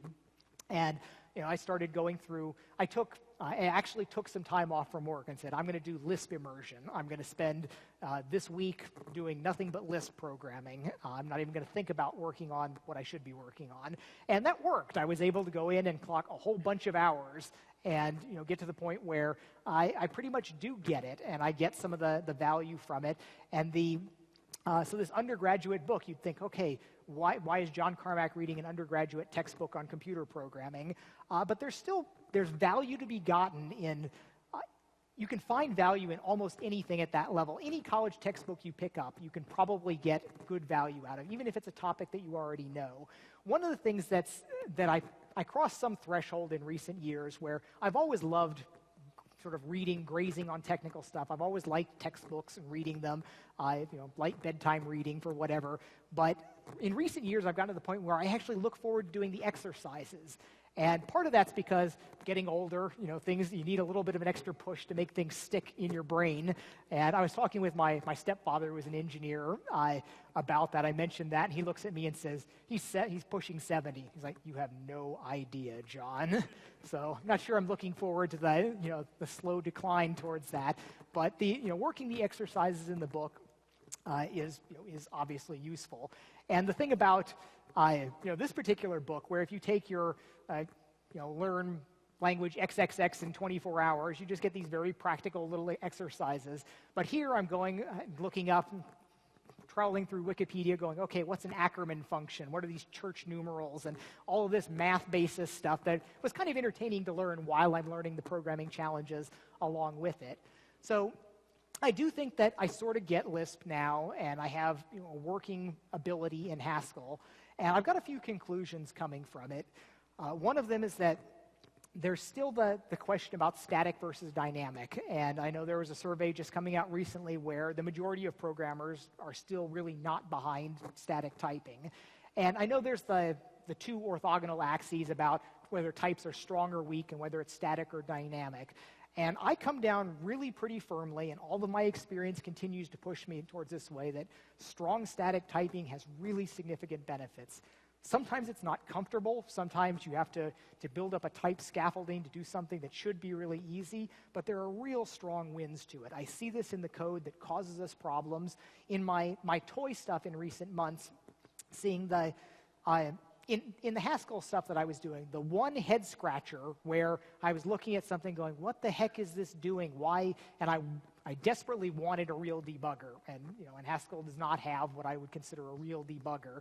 The one thing that was there turned out to be the part of the data that was untyped when I was still looking at these two planes of data for the Wolfenstein data, and I just had them backwards, and it was causing bizarre stuff there. That was the only thing that really had me baffled for a little while, was a case where proper typing would have removed that if it was dealing with typing throughout it. And conversely, in the Lisp work, I had a bunch of cases where I was doing something that was just wrong because the types weren't there. If it was statically typed, it would have caught it ahead of time. Now, I do see more of the charm now that I've had some experience with a dynamic language. I see the lure, the enticement of having just throw random types onto anything, about not having to have sort of template typing arrangements and things. There's an appeal to that, but I think that it bites you in the end if the code lives a long time and it grows enough. I think that the value of types is just super, super important. And that's something it's a religious argument among programmers. And I despair a little bit about trying to win the arguments in a convincing empirical sense, because these do come down to these tendencies of programmers.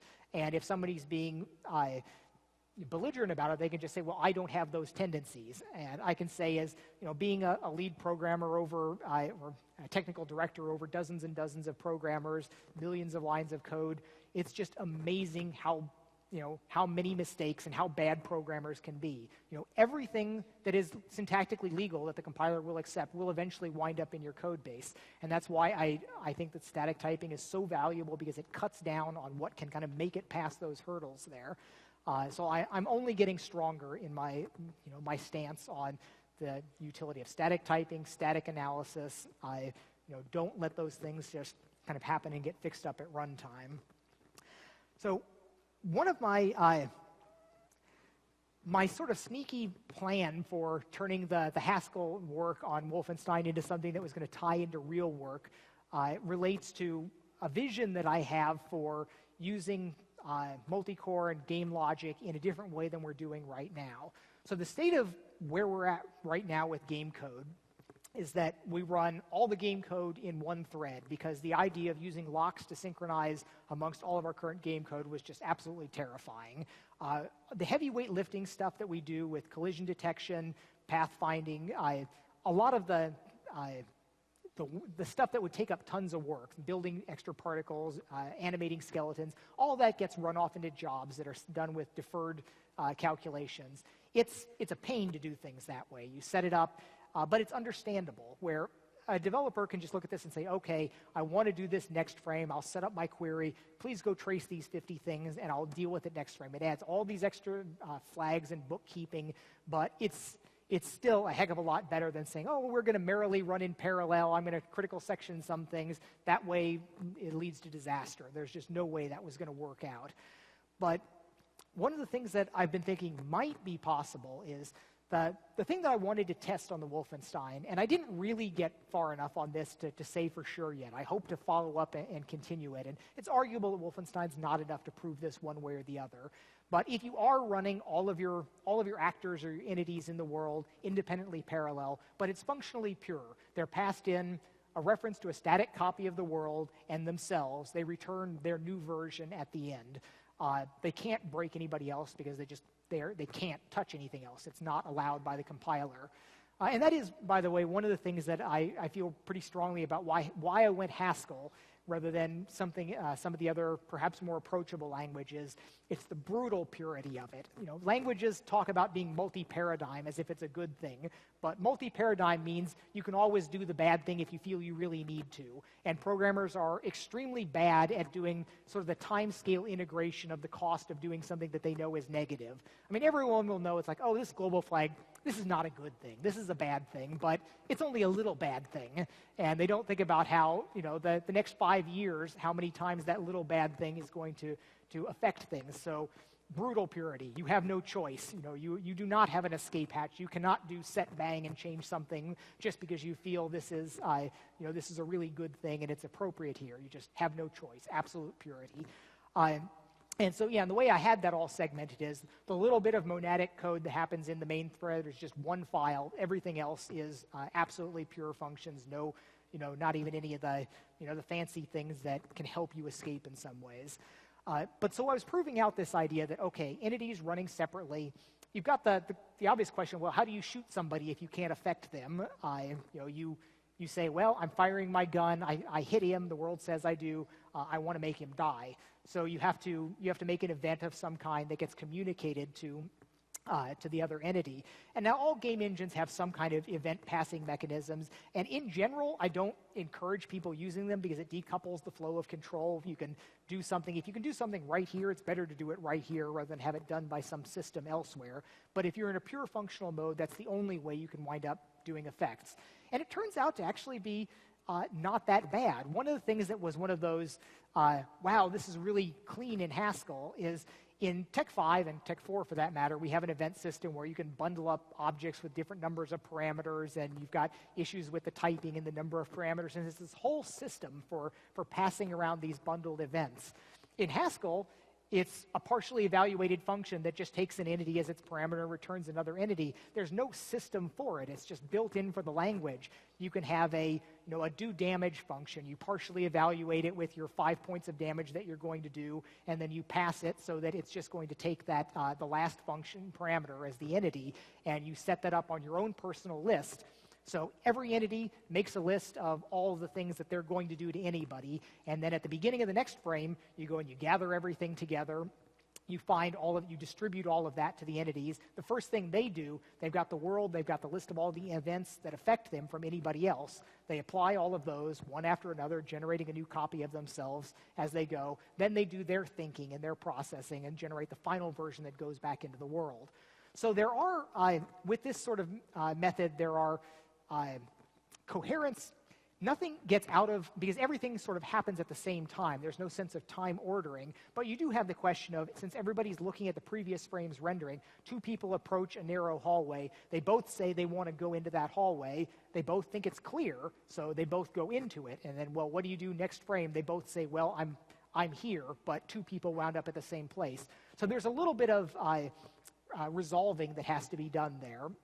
And it may just, and I haven't worked all of this out, but I'm completely satisfied that it's possible, that you wind up giving some precedence on there, use physical repulsion rather than absolute surface collisions on there. It can all be worked out. So this was my approach in Haskell. This is what I was building there, and it seemed to be working out well. It may yet fall apart on something harder, but I had to pick a research project that I could conceivably do, even if I haven't managed to finish it yet. If I had picked Doom 3, there's just no way I would have personally been able to go through and do this. But my sneaky plan to justify all of this as actually being a really good idea was that while in C++, the idea of using everybody running the way the code is right now would not work. It would be awfully crashing, and it would have race conditions, and it would just be terrible. But if you would code sort of in this style of you do your object from beginning to end, you can look at everybody else, but you can't touch anybody else, and you could do everything theoretically, all the stuff that we defer right now, the traces against the world, the animating your pose, the building your particles that tie on, all that stuff, that as long as it didn't take more than one entire frame, 16 milliseconds, you could have straight line, pleasant, beautiful linear code that would be clear and simple and easy to step through, tell what's going on, not this mess of deferred and handed off to different subsystems, queried the later frames. You could make code that would be nice again. It would be code that looks like, Quake 1 through 3, where you can just say you start here, you go through, you do all of this, and you're done. That would be a really powerful thing for game development. If we could make game development twice as easy on the game programming side, we'd have twice the iteration time, get games done in half the time. It would be a huge, huge win to make some, it doesn't have to be an order of magnitude, but a factor of 2 would be monumental. So what my thought is that, okay, we can't have things that just randomly look around at all this, even if you say you're programming in this look-only way. But if your pointers let you point at somebody, again, if it's syntactically legal, it will make it into the code base. It would be almost impossible to guard against. So my scheme is instead of taking just your single heap here, go ahead and pretend you're doing actually do garbage collection on it, which is another thing that garbage collection is a benefit for developers. It has a bad name, a bad reputation in game development for intermittent pauses. Intermittency is bad. A fixed overhead we can deal with, and it makes programming easier. And programming is often the long pole in the tent for getting games done. So anything we can do to make this easier to spend our performance is going to be a useful thing. So you set everything up, you garbage collect every frame, so you make a pass through all the objects in your game heap. It's going to take discipline to make sure that none of the big things stay in the game heap. You put all of your assets, resources separately managed, but the game stuff, you have it in the heap, you can make a walkthrough at every frame. So it's a fairly standard sort of compacting or broken hearts garbage collection where you pass through, you copy over the stuff that you still need to the next frame. So it takes twice as much space for your heap. But the game heap, if you isolate out all of the constant data and all of the big media, it's not that large. I could guarantee that our real mutable data, you could count it, it's counted in megs, not tens of megs. And it's probably only a few megs. So it's completely credible to walk it every frame. So you walk through the entire frame, you compact and copy it, garbage collect to another frame, but you keep the old frame there, and you memory protect it. And when you're fixing up all of these pointers, as you're doing the garbage collection, you're marking pointers on whether they're in use, whether you've copied them over, but each entity keeps its own pointers to itself, but any pointer that it has to something else points to the frame that was just memory protected, that was garbage collected from. So any pointer that you get is either going to point to your state, which is mutable, or if it's pointing to anything else, it's pointing to a static copy. So you will bus error if you try to access that. It will be hard protected, so it's not possible to sneak in something that's going to be a race condition. And I think that under those conditions, you get garbage collection, which is a programming win. You get the de-threading of all of these things that we do for performance reason. You allow it to run all of these things in parallel, so we get more scalability as we go up to dozens and dozens of cores. And I think it could be a really huge win, but it's a research project. It's not something that I can sort of roll into the current code base. But I look at it and think it's not ridiculous that it could be migrated towards, and it would have some large benefits. So that's one of my sneaky schemes for wanting to kind of move the state of the programming forward there. But there's several things that need to happen before that can really kind of come to fruition.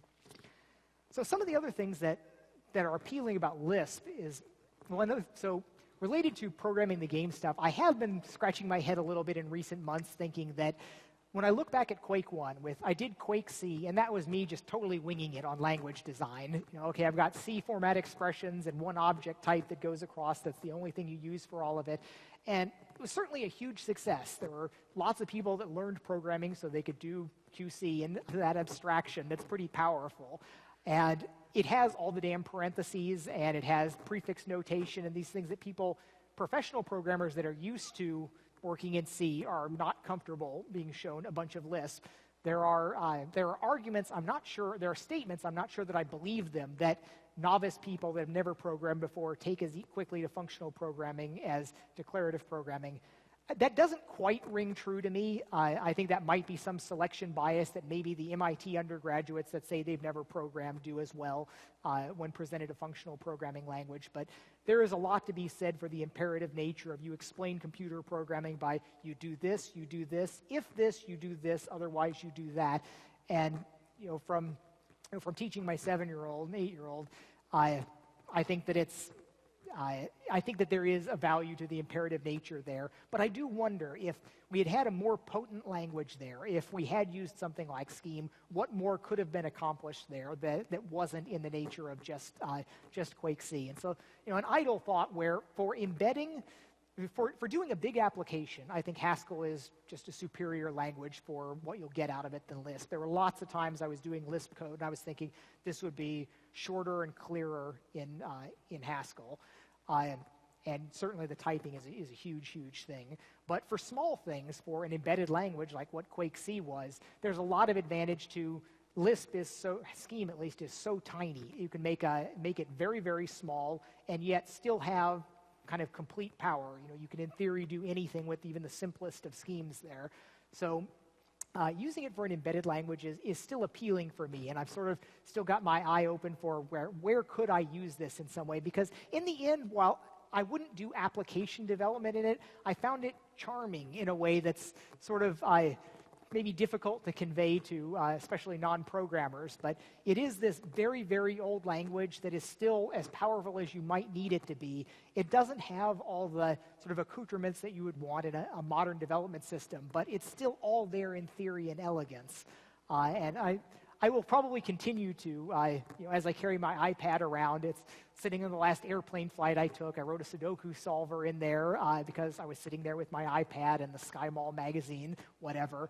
So that ability to kind of do random programming at random times has been useful for me. It's taken fallow hours that I would otherwise not be doing something particularly useful for and let me do something that's actually creative and programmer growth inducing. And so functional team-wise, the idea of it's obviously not possible for me to go and say, okay, everyone at id, we're going to work in Haskell now. This would just be not good for all sorts of reasons.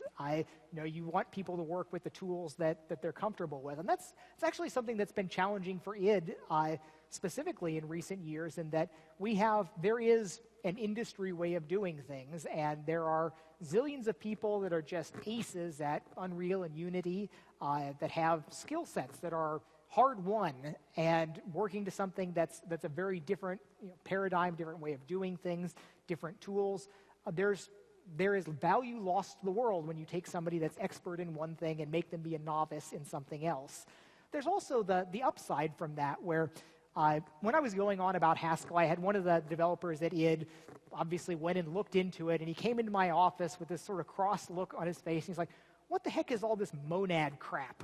And I sort of understand that, where if you take somebody that knows how to program and you say, if you take a person that knows how to program in C and you say, well, here's Python or Perl, and you look up the correspondences. Okay, here's how you get the time, here's how you call functions, here's how you deal with the file system, and it's just a matter of translating what you know into another language. But going to functional programming is a different thing, and it's sort of, and to get the most out of it, you have to sort of embrace newbie brain. You have to be able to sit back and say, I'm not an expert, I'm not a master of my domain. I'm going to go back and I'm going to learn something that's fascinating that I don't understand, and I'm going to be groping around for a while, not knowing what I'm doing. But in the end, there may be some insights out of it. But you can't drag a whole company into that. What I'd love to see somebody doing is, I do think there are real benefits to it, and the Haskell ecosystem is improving. There are some companies using it for commercial work, but it's still not industry grade. But I think that there's a great opportunity for a team, if you've got a small, cohesive team, to be the functional programming team and figure out how to make mobile games or make web games or do things that you can iterate on, that you can do these 6-month project cycles to learn the lessons and the things that we learned 20 years ago with the development systems that we use now. And there's an opportunity, I think, for that goes on for years of evolution. People do things, hopefully keep their heads above water, land the contracts or sell enough of the different things, but evolve to the point where you've got a team of ace people that can then take on a big, challenging, important, valuable project. When you are ready to write millions of lines of Haskell code, you don't want to go into that blind. You want to have bootstrapped it up through a number of small projects. And there's no amount of seminars and exercises and learning that you can get to that without going through the projects. The whole project cycle of starting it out, having your missteps, figuring out where you went wrong, correcting, releasing, post-morteming, and going through all of that. So I hope there are some groups out there that are doing just that are core people probably from college that are into functional programming, go out, do valuable things, build the skill sets, and turn into something powerful, something that we can look at 5 years down the road and say, man, they are just kicking everybody's ass because they made some right decisions early on and have built up the skills necessary to do that. And I guess that's probably about it. So I'm not too far off time. So I'll take I'll take questions now for as long as anybody wants. So do we have a microphone that we can get out into the audience? Yeah.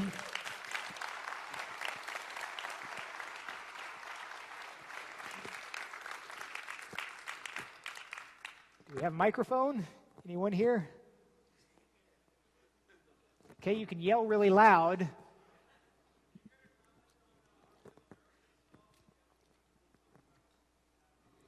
Say again?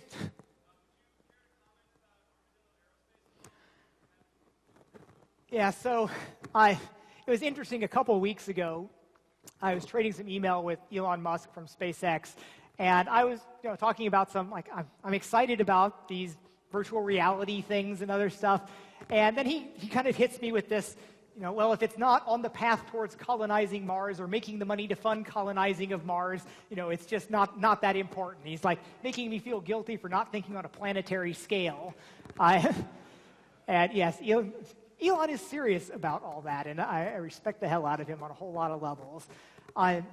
So earlier this year, we crashed the last rocket from Armadillo, and I did spin down most of the development work for this year.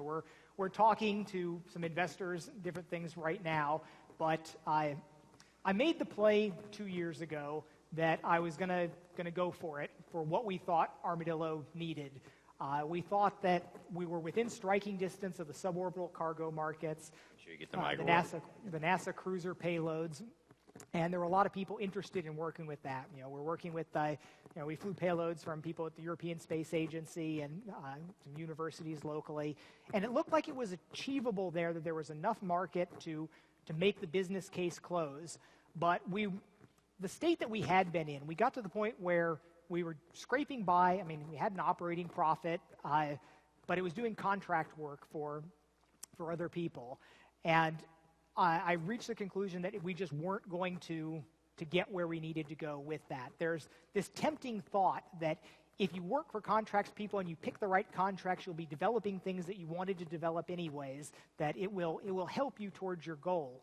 And there's many companies that have taken that explicit tack. And as far as I can tell, it's not working. It wasn't working for us. We were keeping the lights on, we were building rockets, but they weren't the things that we needed to do. So about 2 years ago, I made the call that, okay, we're going to cut out all this contracting work, no more NASA, Air Force, rocket racing, whatever. And I was just going to dig into my pocket and say, I'm going to spend what we need to on the development, which turns out to be something north of $1 million a year to run the team. We had 8 people on the team. We have a large hangar. There's mills and materials. And the operations of going out to New Mexico to fly, it costs $1 million a year. And maybe we could have saved a little bit more on that. But I went into it thinking that we can do this in 2 years. The arguments that I would make is we had like clockwork, almost since the beginning, for over a decade, we had built 2 new airframes a year, and we learned immense amounts. It was great. We would build these crazy different things. We built the manned airplane, rocket planes. And so I thought, okay, we're at this point. We have the propulsion pretty well understood. The numbers close. It looks like we can do this. We're just going to repackage the things that we're doing into these more tubular-sounding rocket arrangements. And it seemed like a perfectly good plan. Everything makes sense. But what happened was disappointing, and we have arguments somewhat about exactly what the causes of this are. But when we went to do that, what should have been faster repackaging of everything turned out slower, and we built 2 airframes the first year, and then the second year we wound up only building 1 airframe. So things had regressed and were going slower. Where we should have been able to turn these things out in series, we made less progress. So we got a bunch of things flown. We flew to 94 kilometers with 1 vehicle. We had at least 1 completely successful recovery with or 1 guided recovery back on the steerable parachute, which is wonderful, coming down, landing the rocket in front of the pad. The individual pieces came together, but we didn't get a mission that had everything work together properly. And we were flying people's payloads on this. They were sort of like at your own risk. You can put them up. You might get your payload back. There's a good chance we're going to crash. We had Purdue University put a payload on practically every single rocket.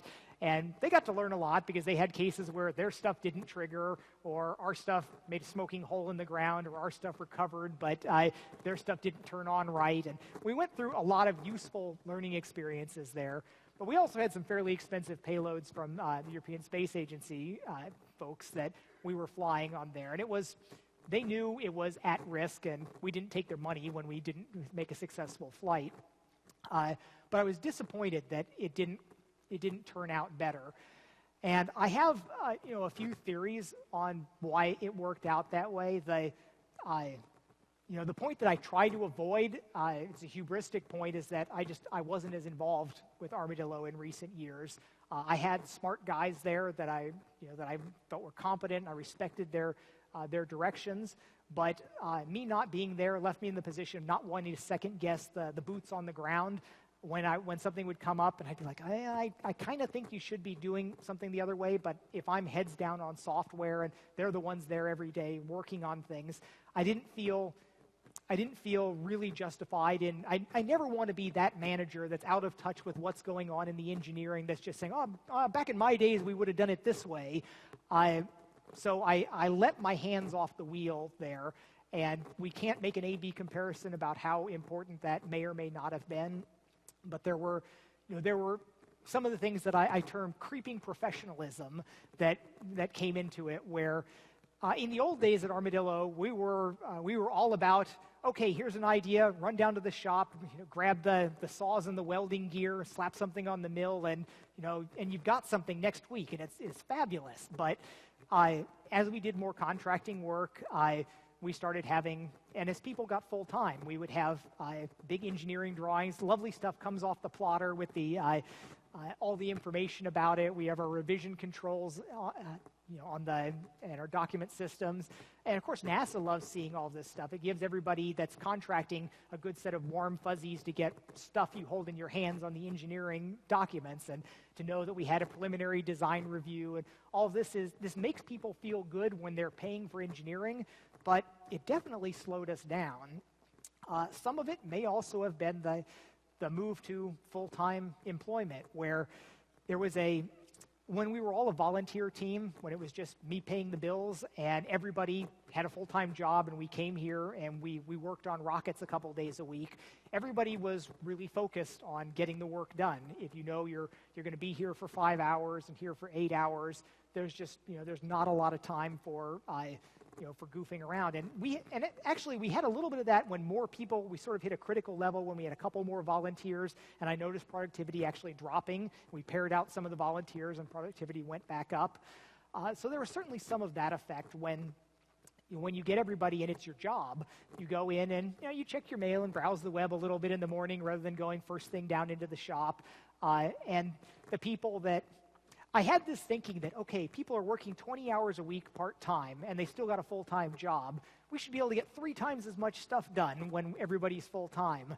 But it didn't work out that way at all, where when rocketry was people's full-time job, they got other hobbies, and they did other things with their 20 hours a week on it, and then your 40 hours full-time a week is very rarely 40 really good hours for most people when you wind up having all the little things you do at work that are not really work.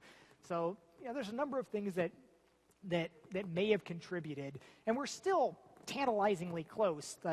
One of the bad things the things that we didn't do is we should have made series production we should have made multiple vehicles at once. And we did this years ago with our modular vehicles. We made parts for 5 of them. And that served us so well. We got to crash every single one of them, but it wasn't that traumatic because we had more pieces there and we just built another one.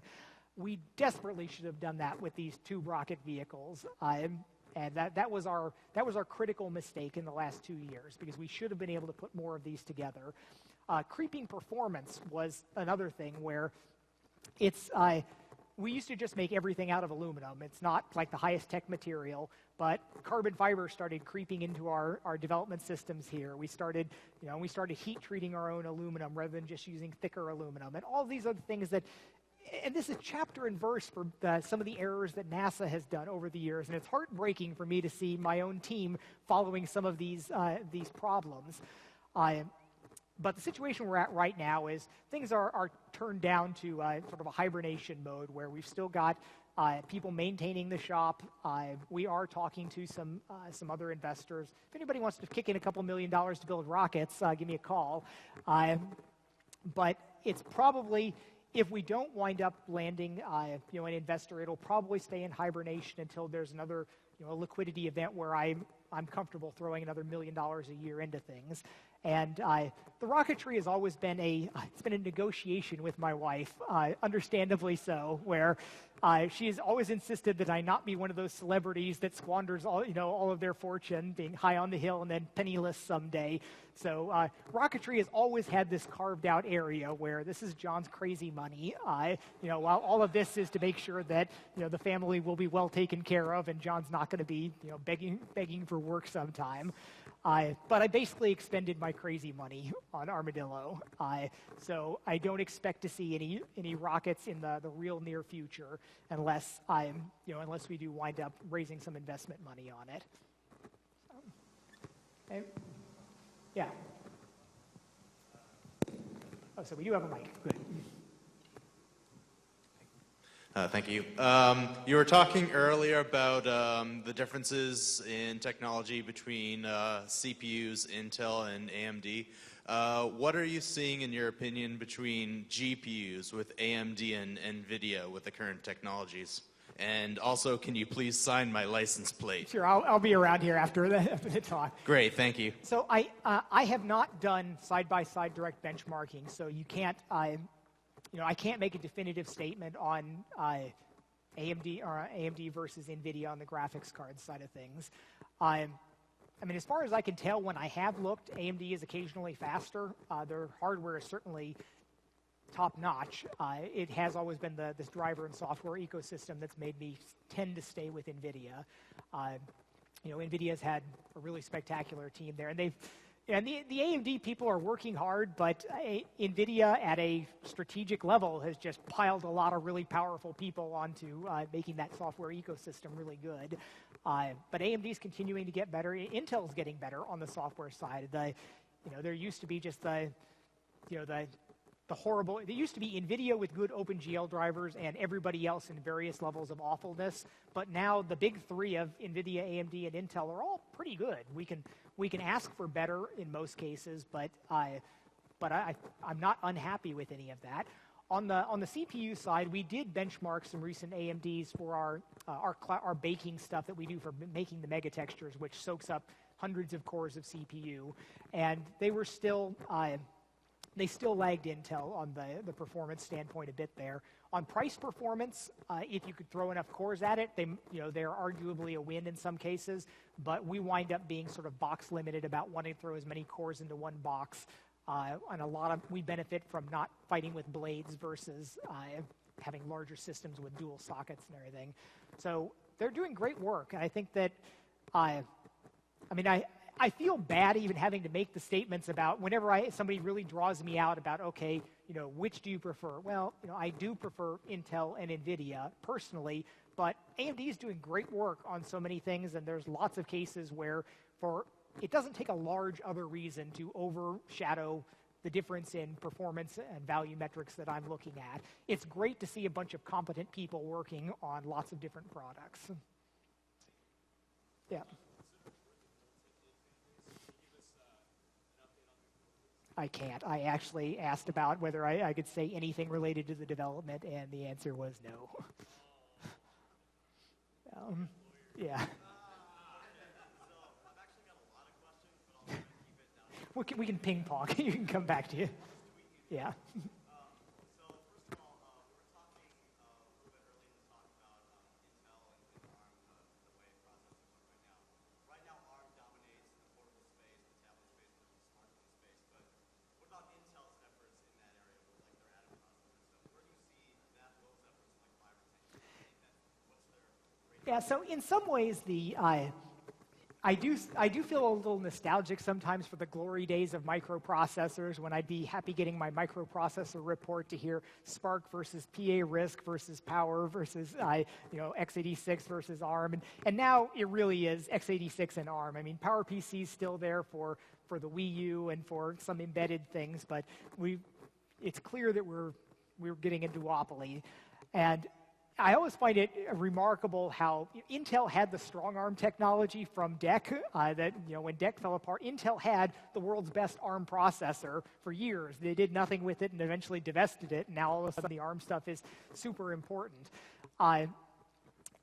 So betting against Intel on an engineering basis is a CPU engineering basis is probably really, really risky. Now, I mean, they don't look as invincible after sort of flubbing the Larrabee stuff, but they still probably have the best guys at the circuit, at the low-level circuit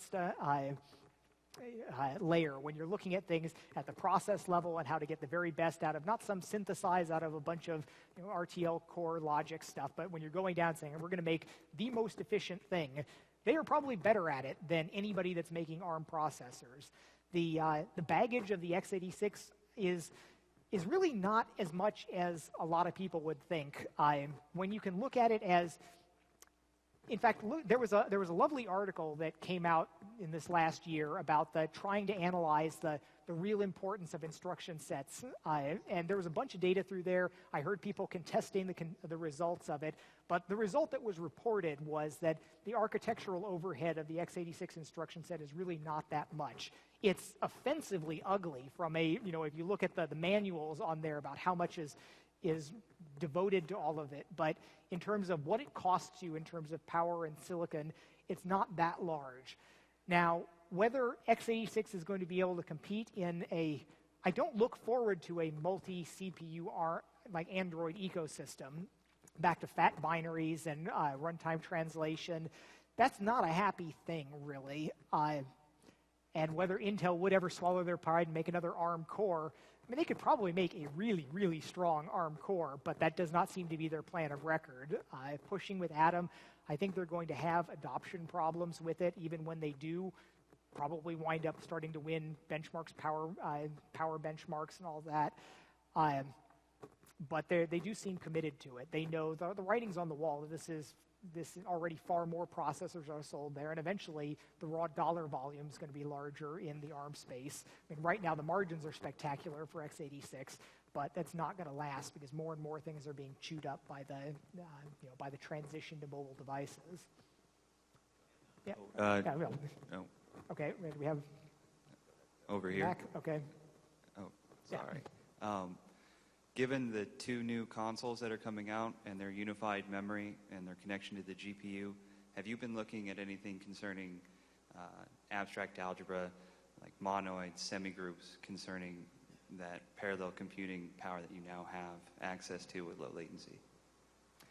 So as far as using the GPUs for the additional processing, that's one of the things we're a little bit behind the curve on right now. We have I did a bunch of OpenCL work a few years ago, but we are still sort of hand-waving our exact strategy for how we abstract between the different interactions for the OpenCL versus direct compute, and possibly using compute shaders in different places. So we're not all sorted out right there yet. I'm not completely positive how many places we're going to use it for. There are complete no-brainers, like building particle systems, and some of the particle system works is no-brainer work for doing compute. But some of the things, collision and some of the decompression stuff, there are benefits to be had there, but they're not as huge as you might think from the flops count. I am very excited to see how the tight interactions using shared memory, having the unified space, being able to just pass buffers around, having low latency compute job dispatches that aren't all serialized through the graphics command buffer. There's a lot to be done there, and I need to write more code. I mean, it's been a few years since I wrote any compute shader things, and there's more that I need to personally pick up. Yeah. I was wondering if you could talk about InTech 5, and it's been out for a few years. Has there been any big changes with the engine since Rage came out? So we're not dramatically changing anything. The fact that Wolfenstein is still cross-generational, where it's still going to have a 360 and PS3 SKUs, meant that you can't make a super dramatic difference change in there. Lots of things get cleaned up a little bit better. We are still pulling out some of the minefields of things that we had to over-optimize for the previous generation. But it's a little bit of an awkward time as we have these titles that are shipping on current generation hardware. The thing that's been most painful about it, that I still feel the most, is the disk size limitation, where if we had infinite space, I wouldn't feel at all bad about the decisions that we've made. We'd quadruple up the resolution in all dimensions, but we can't ship that on all the optical drives. I think that if we can wind up streaming that from the cloud to all the different platforms, there's a lot of possibilities there. But we still have a lot of discussions internally about the wins versus the costs of static baking for some things, how we couple it with dynamics. So there are continuous arguments going on, but most of the work right now is getting more physically plausible materials, bringing the high dynamic range with accurate interpolation of different things.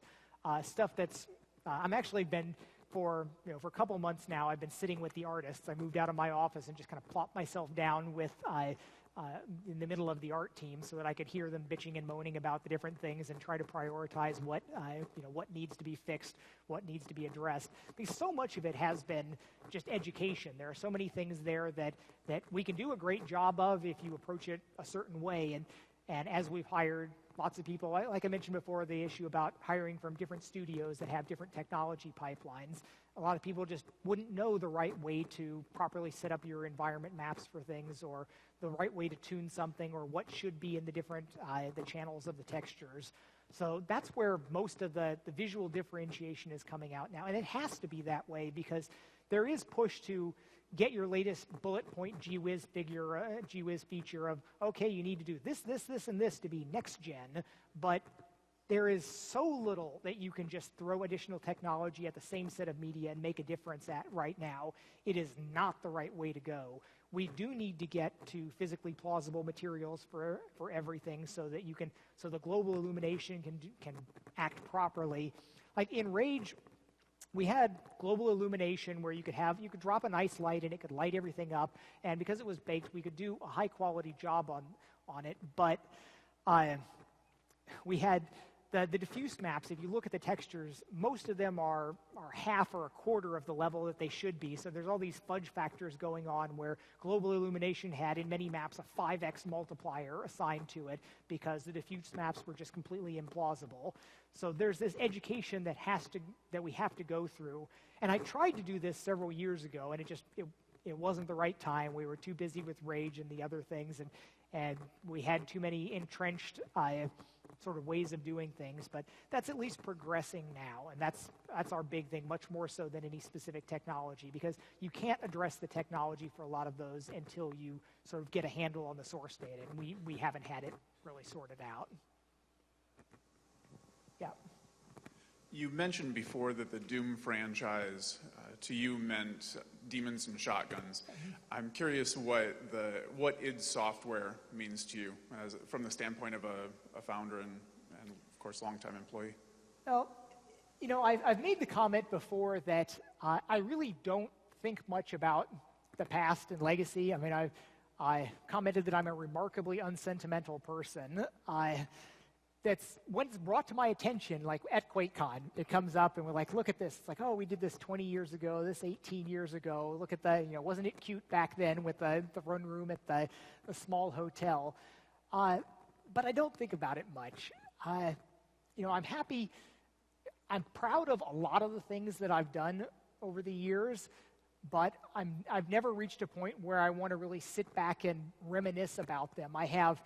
Just heard me talk for 2 hours about all these things that I'm super excited about going forward, these things that I want to see happen in the coming year, things that I hope I can nudge somebody into changing the way they're doing it because it'll affect me after that. But the, id Software, with what we've done, it's probably still, it's going to be the legacy of, we invented the first-person shooter. And I resisted that for a while, really, because I sort of had this hope that that there could be other directions and things that we do. Early on if we look back to the very first projects there, we went, Keen to Wolfenstein to Doom to Quake. There was this intentional sense that we are hopping between genres because, we want to show that we're not tied to just what we've done before. But in the end, when things reach the scale that we're at, the development team size, you do kind of wind up sticking with what you're known for and what you've done. And that really is the legacy of id Software, and it's certainly not a bad one. I think FPSs are going to be here forever. Just like we will always have driving games and fighting games. We will always have FPSs now, and we started it. So that's I'm pretty proud of that. So, all right. So, in the past, the PC kind of drove, gaming and the power and everything. And when you came up, you said, it's kind of changing with the new consoles and everything, with unified memory and all that. AMD and ATI merged. They did that. That kind of made it easier for them to kind of jump in and do the whole unified memory thing. How do you see that changing as far as consoles now? Things are going to get simpler, easier, so it's more of a streamlined thing versus PCs having to use brute force to do everything to compete. So in the near term, it's definitely good for everybody. PC, console, developers, publishers. It's good all across the board right now. It will allow developers to build things in a console style. One thing that I never would have thought this a couple years ago, but AMD has the opportunity where it's not out of the realm of possibility that they could expose a lower level API than OpenGL D3D that's here's all the buffers, here's how you write it from a console, because we already have a nice layering. Adding another one, if there was a real value, there might be something to it. It's not clear to me that I think PCs will have their traditional tack of they're just going to be a lot more powerful. Right now, you can certainly buy and outfit a more powerful PC than the next-gen consoles. It'd be expensive, but a couple years into the time frame, your run-of-the-mill PC will be a superset in every way to what the consoles are.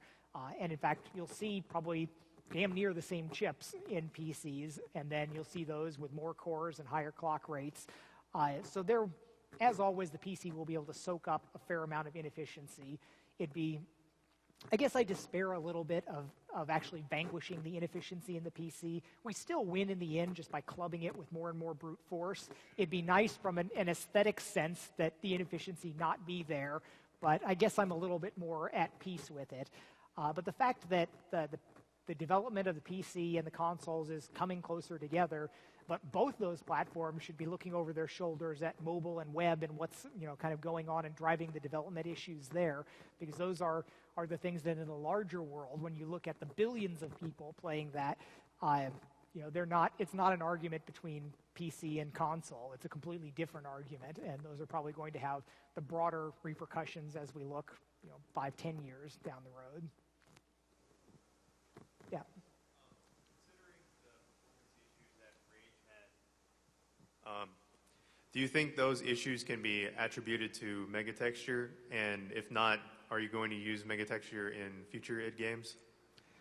So the performance issues on, like on the PC, we had the disastrous driver problem, and we still have driver problems that crop up.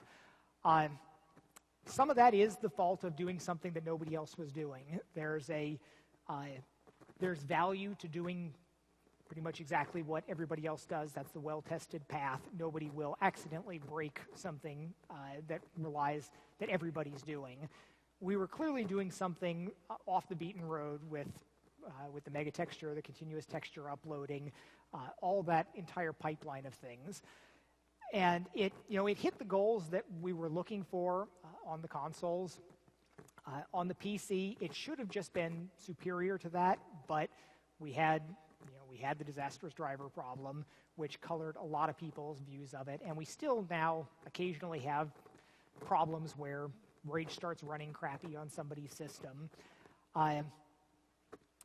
It's still not a foregone conclusion that, as it stands right now, yes, we are still using megatexture, higher densities, building with more texels on there, having more in the back that we can call as needed, even if we can't ship them necessarily.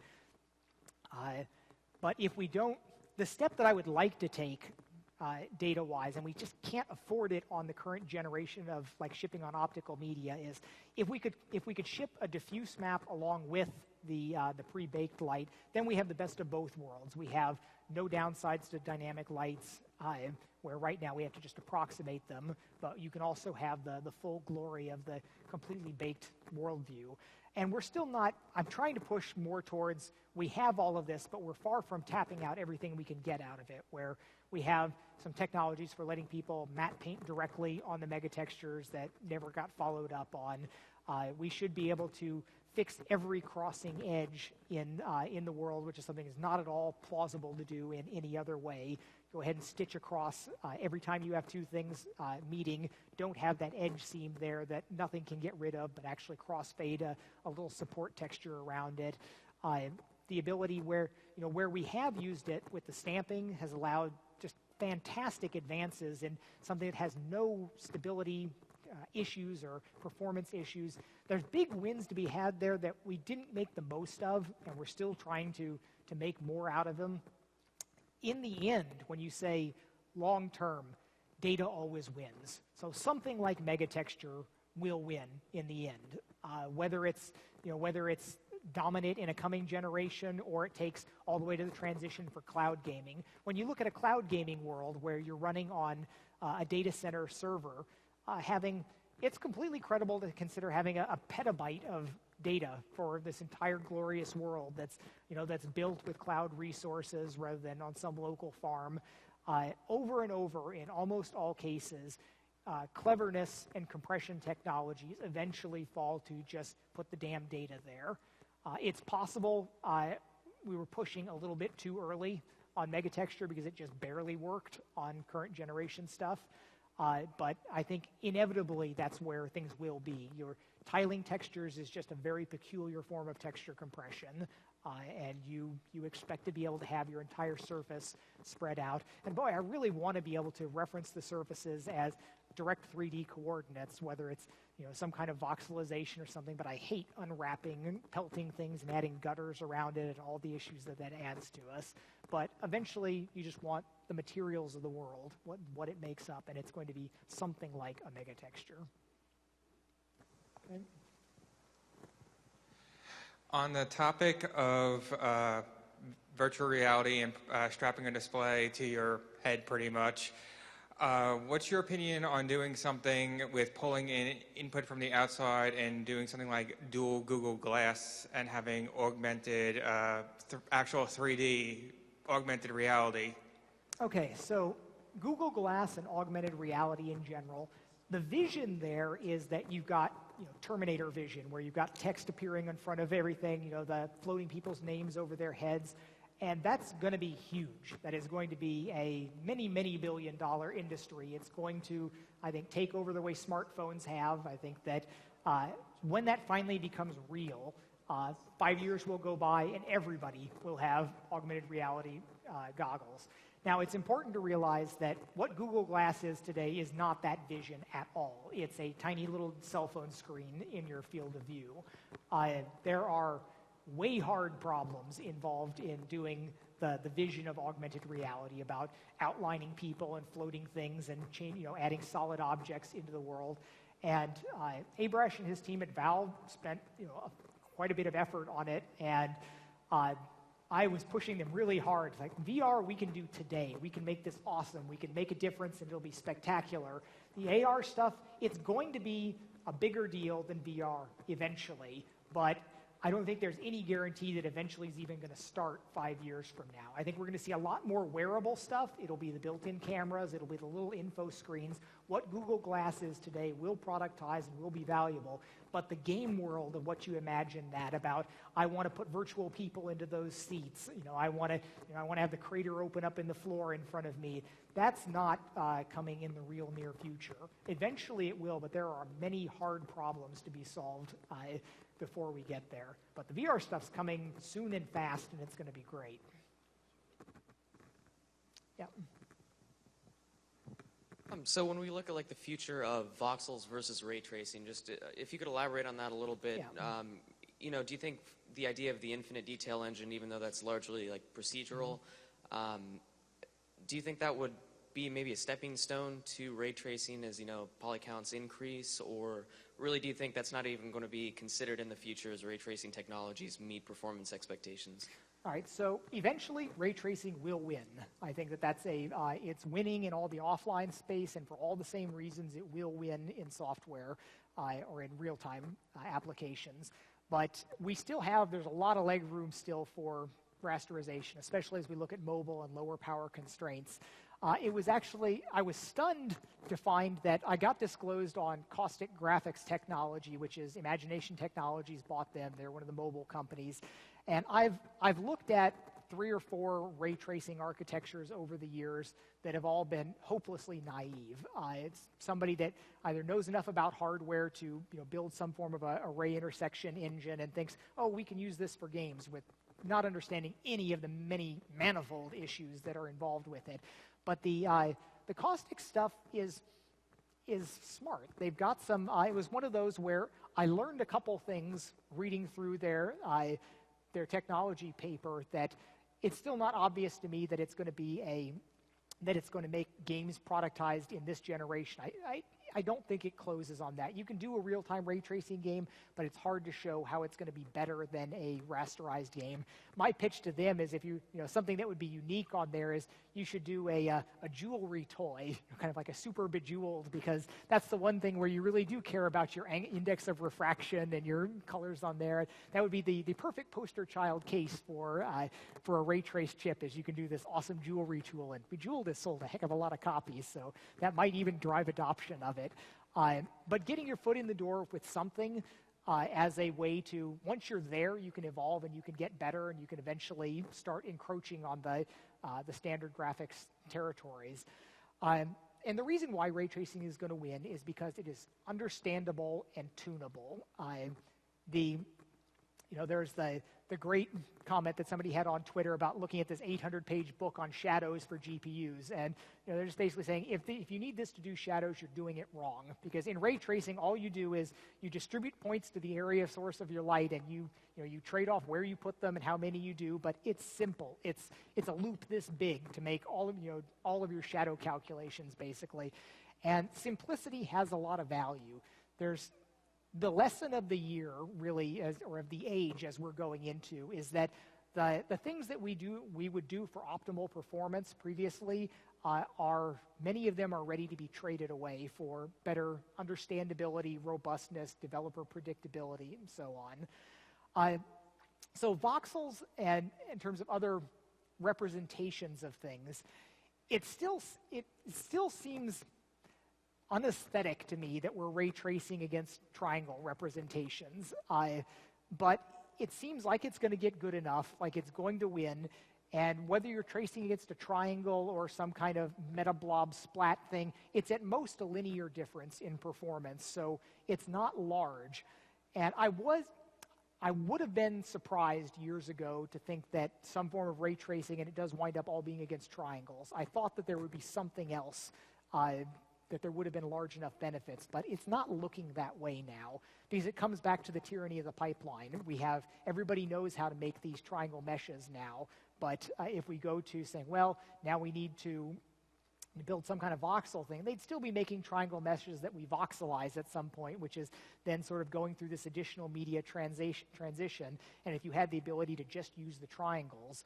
But an interesting thing about when you do look at the triangles now, and it's crazy the performance that we have on GPUs, that you can load up 20 million triangle models and they work. It's fabulous when you think about it. But what's surprising is how bad many of them look. If you've got any vertex operations going on, whether it's vertex specular or shading, when you've got 20 million triangles and you're drawing it on a 2 million pixel screen, the triangles are just randomly coming and going, and there are significant additional anti-aliasing challenges to be had there. To your left. One thing that I haven't heard you mention for a while is AMD's virtualized texturing. What is your views on it? Would you consider incorporating it into Tech 5 maybe for future games or any of that? Yeah, so we've been working with that quite a bit, and we were obviously the implementation test for the extensions going into it. I think I've been pushed. That had been my crusade for a decade to have virtualization of these different things, and it turns out that the nitpicky details about page replacement and especially feedback from it is harder than I would have thought 10 years ago. You basically wind up having to almost implement the Tech 5 feedback buffer sort of thing with all that messy stuff. I do wish that there was an ability to just have it demand paged to say, back this by my flash drive. I think that would be a big step forward, but that involves interacting with the operating system. I think it's about as good as it. We were vetted on the extension. We were part of the specification process for it, and it works. It gives us some real benefits in that we can get proper anisotropic trilinear filtering with a single, without having to go through our megatexture pipeline for all these different samples. So it adds some benefits. It's surprisingly not quite as much of a huge win as you would think, considering how much code we do on the megatexture side of things already. The biggest benefit will probably be from letting us take advantage of all the memory space in certainly the consoles. It's unclear how much the PC, where we want to be able to just say, okay, we've got this many gigs, we're just going to let our pages fill up everything. Where right now we say you've either got a set of 4K or 8K textures, and this will give us the flexibility to just take up however much we want. And there's still the trade-off that we have to make between how much space do we set aside for our compressed cache, where it's all DCT or HD photo compressed at very, very high bit rates, versus how much do we set aside for direct access by the virtual textures.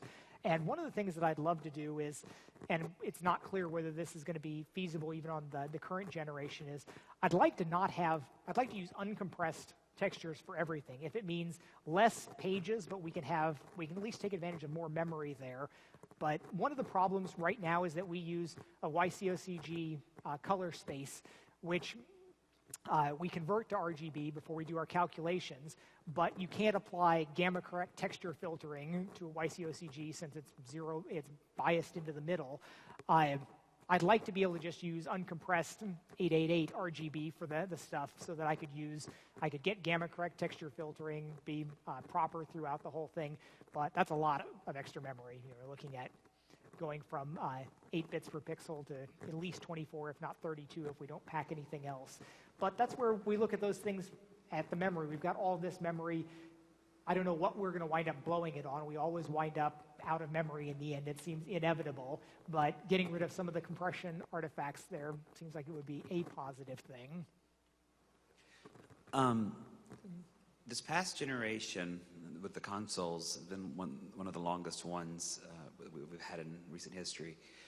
Do you think that this new generation with the PS4 and the Xbox One will last as long as this past console generation?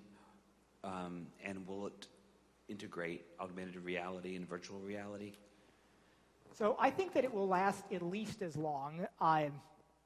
Well, there's a couple arguments that could be made. I don't think it's going to be supplanted by a different architecture in that same time frame. Now, whether the platform can evolve is another question. They are getting more operating system-like in the way you interact with them. We don't get to get our grubby fingers on the bits anymore, even on the consoles. So I'm sure there are strategies for evolving the platform as we go forward. But I don't think there's going to be much of a push for another generation for a long time. Really, we could be doing great innovative work even on the current generation for many more years yet. It's not like anybody's seen everything that you can do. If you take as a challenge, well, but I really want to do real-time global illumination at 60 frames per second, I can't do that, whammy, on the current console. Yeah, you can say we need new generations, but if we're concentrating on making great games, I don't think that, I'll be surprised if we see radically better games enabled because of the new capabilities on the consoles. And I've thought for a while we're at or past the knee of the curve in the payoff benefit. So we're going to be definitely on the gradual sloping part of it going forward. So I don't think that there's going to be a push for, maybe we get to the radical ray tracing platform at some point. It's probably not worth changing off until we get to that point. But whether we get something like cloud gaming owning large shares of the market before then, or people using mobile systems where you just play on your mobile phone, it shows up on whatever screen's near you, that could become dominant gaming platforms. But a traditional next Xbox, I think that's a long ways off. And there's a credible argument to be made that there may not be another console generation as we know it now. But I don't know. Do you think that the performance of non-volatile memory like SSDs and whatnot could ever reach a level to where it could be combined with system RAM? And if so, how much simpler would that make everything for you? So SSDs have been the greatest performance thing that's happened in recent years, much more so than multi-core has been for us. The difference that you get when you move to an all SSD system, it feels like the good old days when you just doubled the clock speed on your processor and you're like, wow, my computer's really fast. So that's been a really great thing. And I think an interesting thing that we've seen is while it's easy to say we'll always suck up whatever resources are available, and I just said that a moment ago, but what's been interesting to see is while there are definitely exponential trends, they don't have the same factor on them. We are seeing clearly that people don't fill up their hard drives and people are able to migrate to smaller SSDs. So I think that's a good thing. And there's something to be said for the silent PC as well, that we don't have these big leaf blower fans on things anymore. It's nice to see something with no fans, no air movers. Maybe it's not as powerful, but it's not getting hot and it's not requiring to be blown across there. So SSDs have been really good. Now, what will happen in terms of integrating it more directly with the system?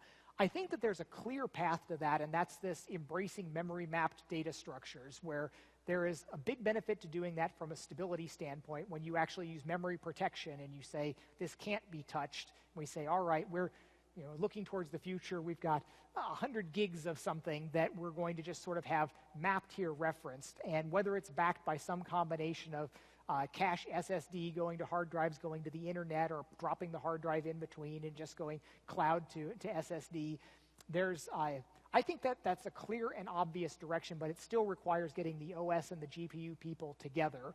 But I think that's going to have big payoffs. You can't just say, well, I'm going to take my latest AAA game, map everything there, and have it run great. But the thing is, it'll actually run better than most people, I think, would credit if you did no optimization work on that. And if you just do a little bit of prefetching for setup, I think that it'll be an improvement because it'll make software better. It'll let people build games without having to worry about how you're marshaling your data around. I think it'll be an improvement in a number of dimensions. Yeah. Thanks for humoring us and staying here for 2 hours. I really appreciate it.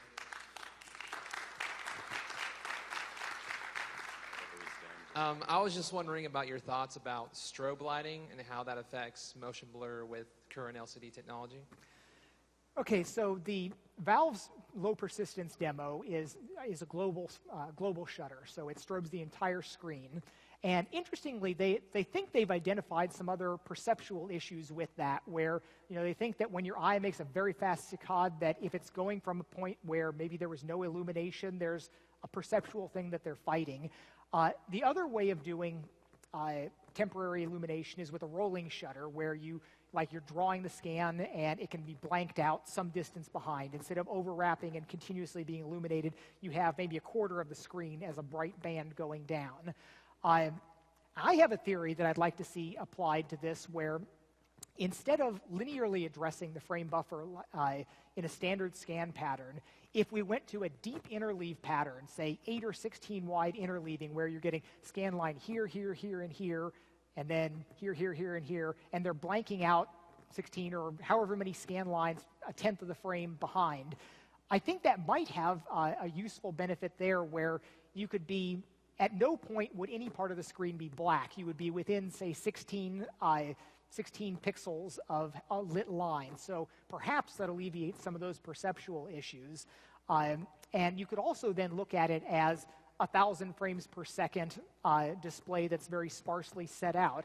And you could go ahead and render 1,000 unique frames or do the time warping thing to that. And that's probably the best way to wind up doing this. But the fallback plan, sort of plan B, is LCD backlight issues, where the current light boost technologies on the NVIDIA light boost monitors, the high-end Asus ones, they do a remarkably good job at this, where they flash the backlight for 4 milliseconds, then they turn it off while the actual LCD is updating, then they flash it on for the alternate eye. And while this was designed to make 3D gaming work better, to have the glasses work better, but it's a really good thing for any dynamic fast motion thing, as long as you're updating at that 120 hertz. If you're updating at 60 and you're double flashing, it's got this weird artifact to it that's perceptual. If you look at it on a high-speed camera, it's doing exactly what it's supposed to. But if you update 120 times a second with those blankings, it's better than any normal 120 hertz monitor.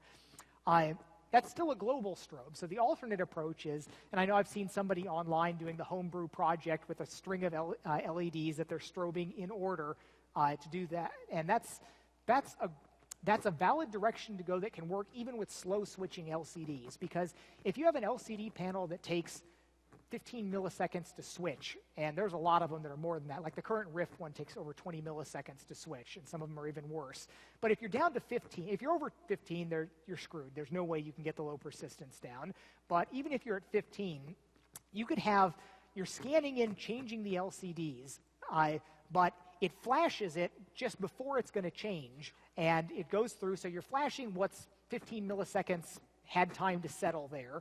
And then it goes on, and then you can flash the next bar and turn that one off while it's just starting to do its long change period. So I think that's plan B for head-mount display technologies if you can't get awesome fast-switching OLEDs on it, which would be, the OLEDs are the best way to go. If we can get that, that's what we want.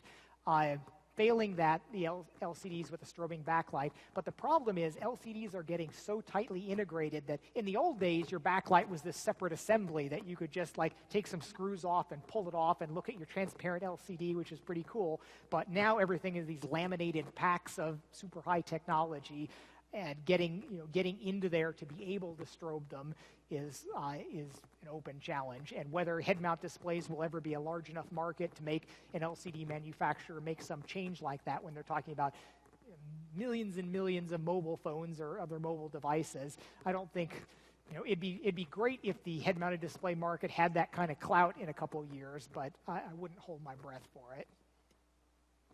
You talked earlier about some of the issues with control devices. What do you think are some advancements to be made in that field in the near future? So control devices, I think that the near-term pragmatic things are going to be a split controller, whether it's like a Hydra or two moves, where you've got motion and buttons and position tracking. Full body tracking, things like the leap gesture tracking, I think those are going to have value, but it's kind of got the no button mouse problem with the Kinect, and you start having to do gestures to trigger things, which becomes this very imprecise direction. So I don't have a wish list like on the output side on display technology. I know exactly what I want. I don't have that so much on the input side. If anything, I've got low expectations where I'd be thrilled to just get a great position sensor, a position sensor that had accuracy, repeatability, no drift. That would make me super happy. And it still seems to me that while the action does seem to be in optical, I am continually amazed by the fact that RTK, real-time kinematic GPS systems, can give millimeter-level relative positioning from GPS satellites. And these are going 8 kilometers per second up in space, multiple ones, and you're getting millimeter-level changes in distance. That's magic. The fact that that can be happening and that we can't do better than that on a desktop with like some really loud carrier wave emitters placed down. I still, I've gotten fallback research that I want. I'm trying to draft one of the Armadillo guys that's an electrical engineer into working up some prototyping stuff on that. But there's camps. The optical stuff is certainly the one that's working best right now. But it's still not a solved thing. You still have to deal with occlusion issues and stray light reflections, all sorts of other problems that can be there. But the optical stuff's looking pretty good. Yeah.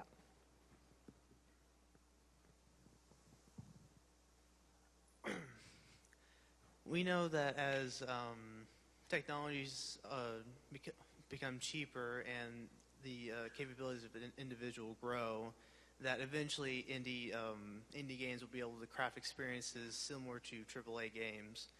I have 2 questions related to this.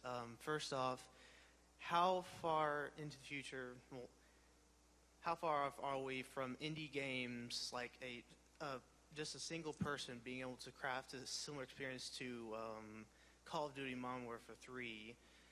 And what do you think this spells the doom of the AAA game industry, or do you think they'll find another niche? I disagree with your premise. The AAA games are they're the result of an army of people doing their work, and it's not programming. I mean, programming is one of the tent poles there, but most of the work is in content creation, and all the technology in the world doesn't suddenly turn you into an awesome sculptor. Now, you can look at things like open asset libraries can start having a really, really big benefit there. And that's where, more so than the pace of technology, the change in an ecosystem like that is what you should be hoping for to advance the state of small-scale development. And there's plenty of possibilities there. And when you look at what's happened with the open things, when you look at the magic of the web and or how Android's taking off, things that can be done broadly distributed for free can have huge impact. They can have really large effects on things. But no, technology is not going to all of a sudden let you produce a AAA game. We can hope more and more stuff gets open source. That when you can just, and a lot of games like mobile games are done like that now, where you grab a physics engine over here, you grab a rendering engine from over here, and that's going to continue, and that's going to get better and better. And it's remarkable what people can do in the mobile space by cobbling things together there. But it's not going to take you to modern warfare. It took you to a different place. And that's really great that it worked out this way, because the cobbled together stuff didn't take you to Quake 3. It took you to Angry Birds and Cut the Rope and these other things that are different. And that led these developers that nobody knew about to become titans in their industry. I think that there's going to be a similar thing with virtual reality. I think that the people are going to do the same type of thing. It's not going to be the big companies that sort of set the language that other people work within later on. But programmers today, we do have the resources at our disposal, both hardware-wise and what we have available in the open source world, to be magicians. You can call forth the powers of all of these different things. And very much like Fantasia, though, most of the wizards don't know what they're doing. They call forth powers beyond their ken, but it still works out more often than not. So it's a good, happy thing. So I got the better wrap up soon. So any last important questions? Back there. So now that TangoWorks is using it Tech 5, how has it been? How has the experience been with an Asian developer? Like, you guys haven't worked with an Eastern team before. And there's another question. The modding scene, do you see EdTech 5 being thrown by id Software like to something like UDK? Like, do you foresee taking EdTech 5 to that level, or is it going to be on a per game basis? The studio decides whether it wants to do modding tools or not.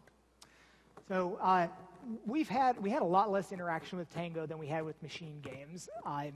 They started off changing the technology more radically at the beginning. They had a lot of different things they wanted to integrate. I mean, they're quality people, obviously, and they've got work that's come along. But we just, I've had almost no interaction with them, honestly. Some of the other people on the core tech team have done more support, but they've pretty much done things all on their own. We're deep involved in Wolfenstein at this point on getting everything sort of together in the push towards shipping, but Tango has been sort of off on their own largely. Regarding modability and things, some of our major internal directions are working on improving that, because we totally fumbled that this generation, and I don't think it's likely that we can expect radical improvements in this current crop in like Wolfenstein and Tango. Hopefully better, but there's still there's work that needs to be done on a corporate level, and how we prioritize things in our games, how we prioritize our releases. That effort needs to be expended on. But the thing that I talked about, doing user interface work for 6 months, that was my contribution towards how we're changing this going forward, but it's not a near-term thing. And there's other significant technology things that I want to change that will be better for us and also better for enabling the external creativity. So I think I'll wrap it up now, but I'll mill around for a little bit afterwards.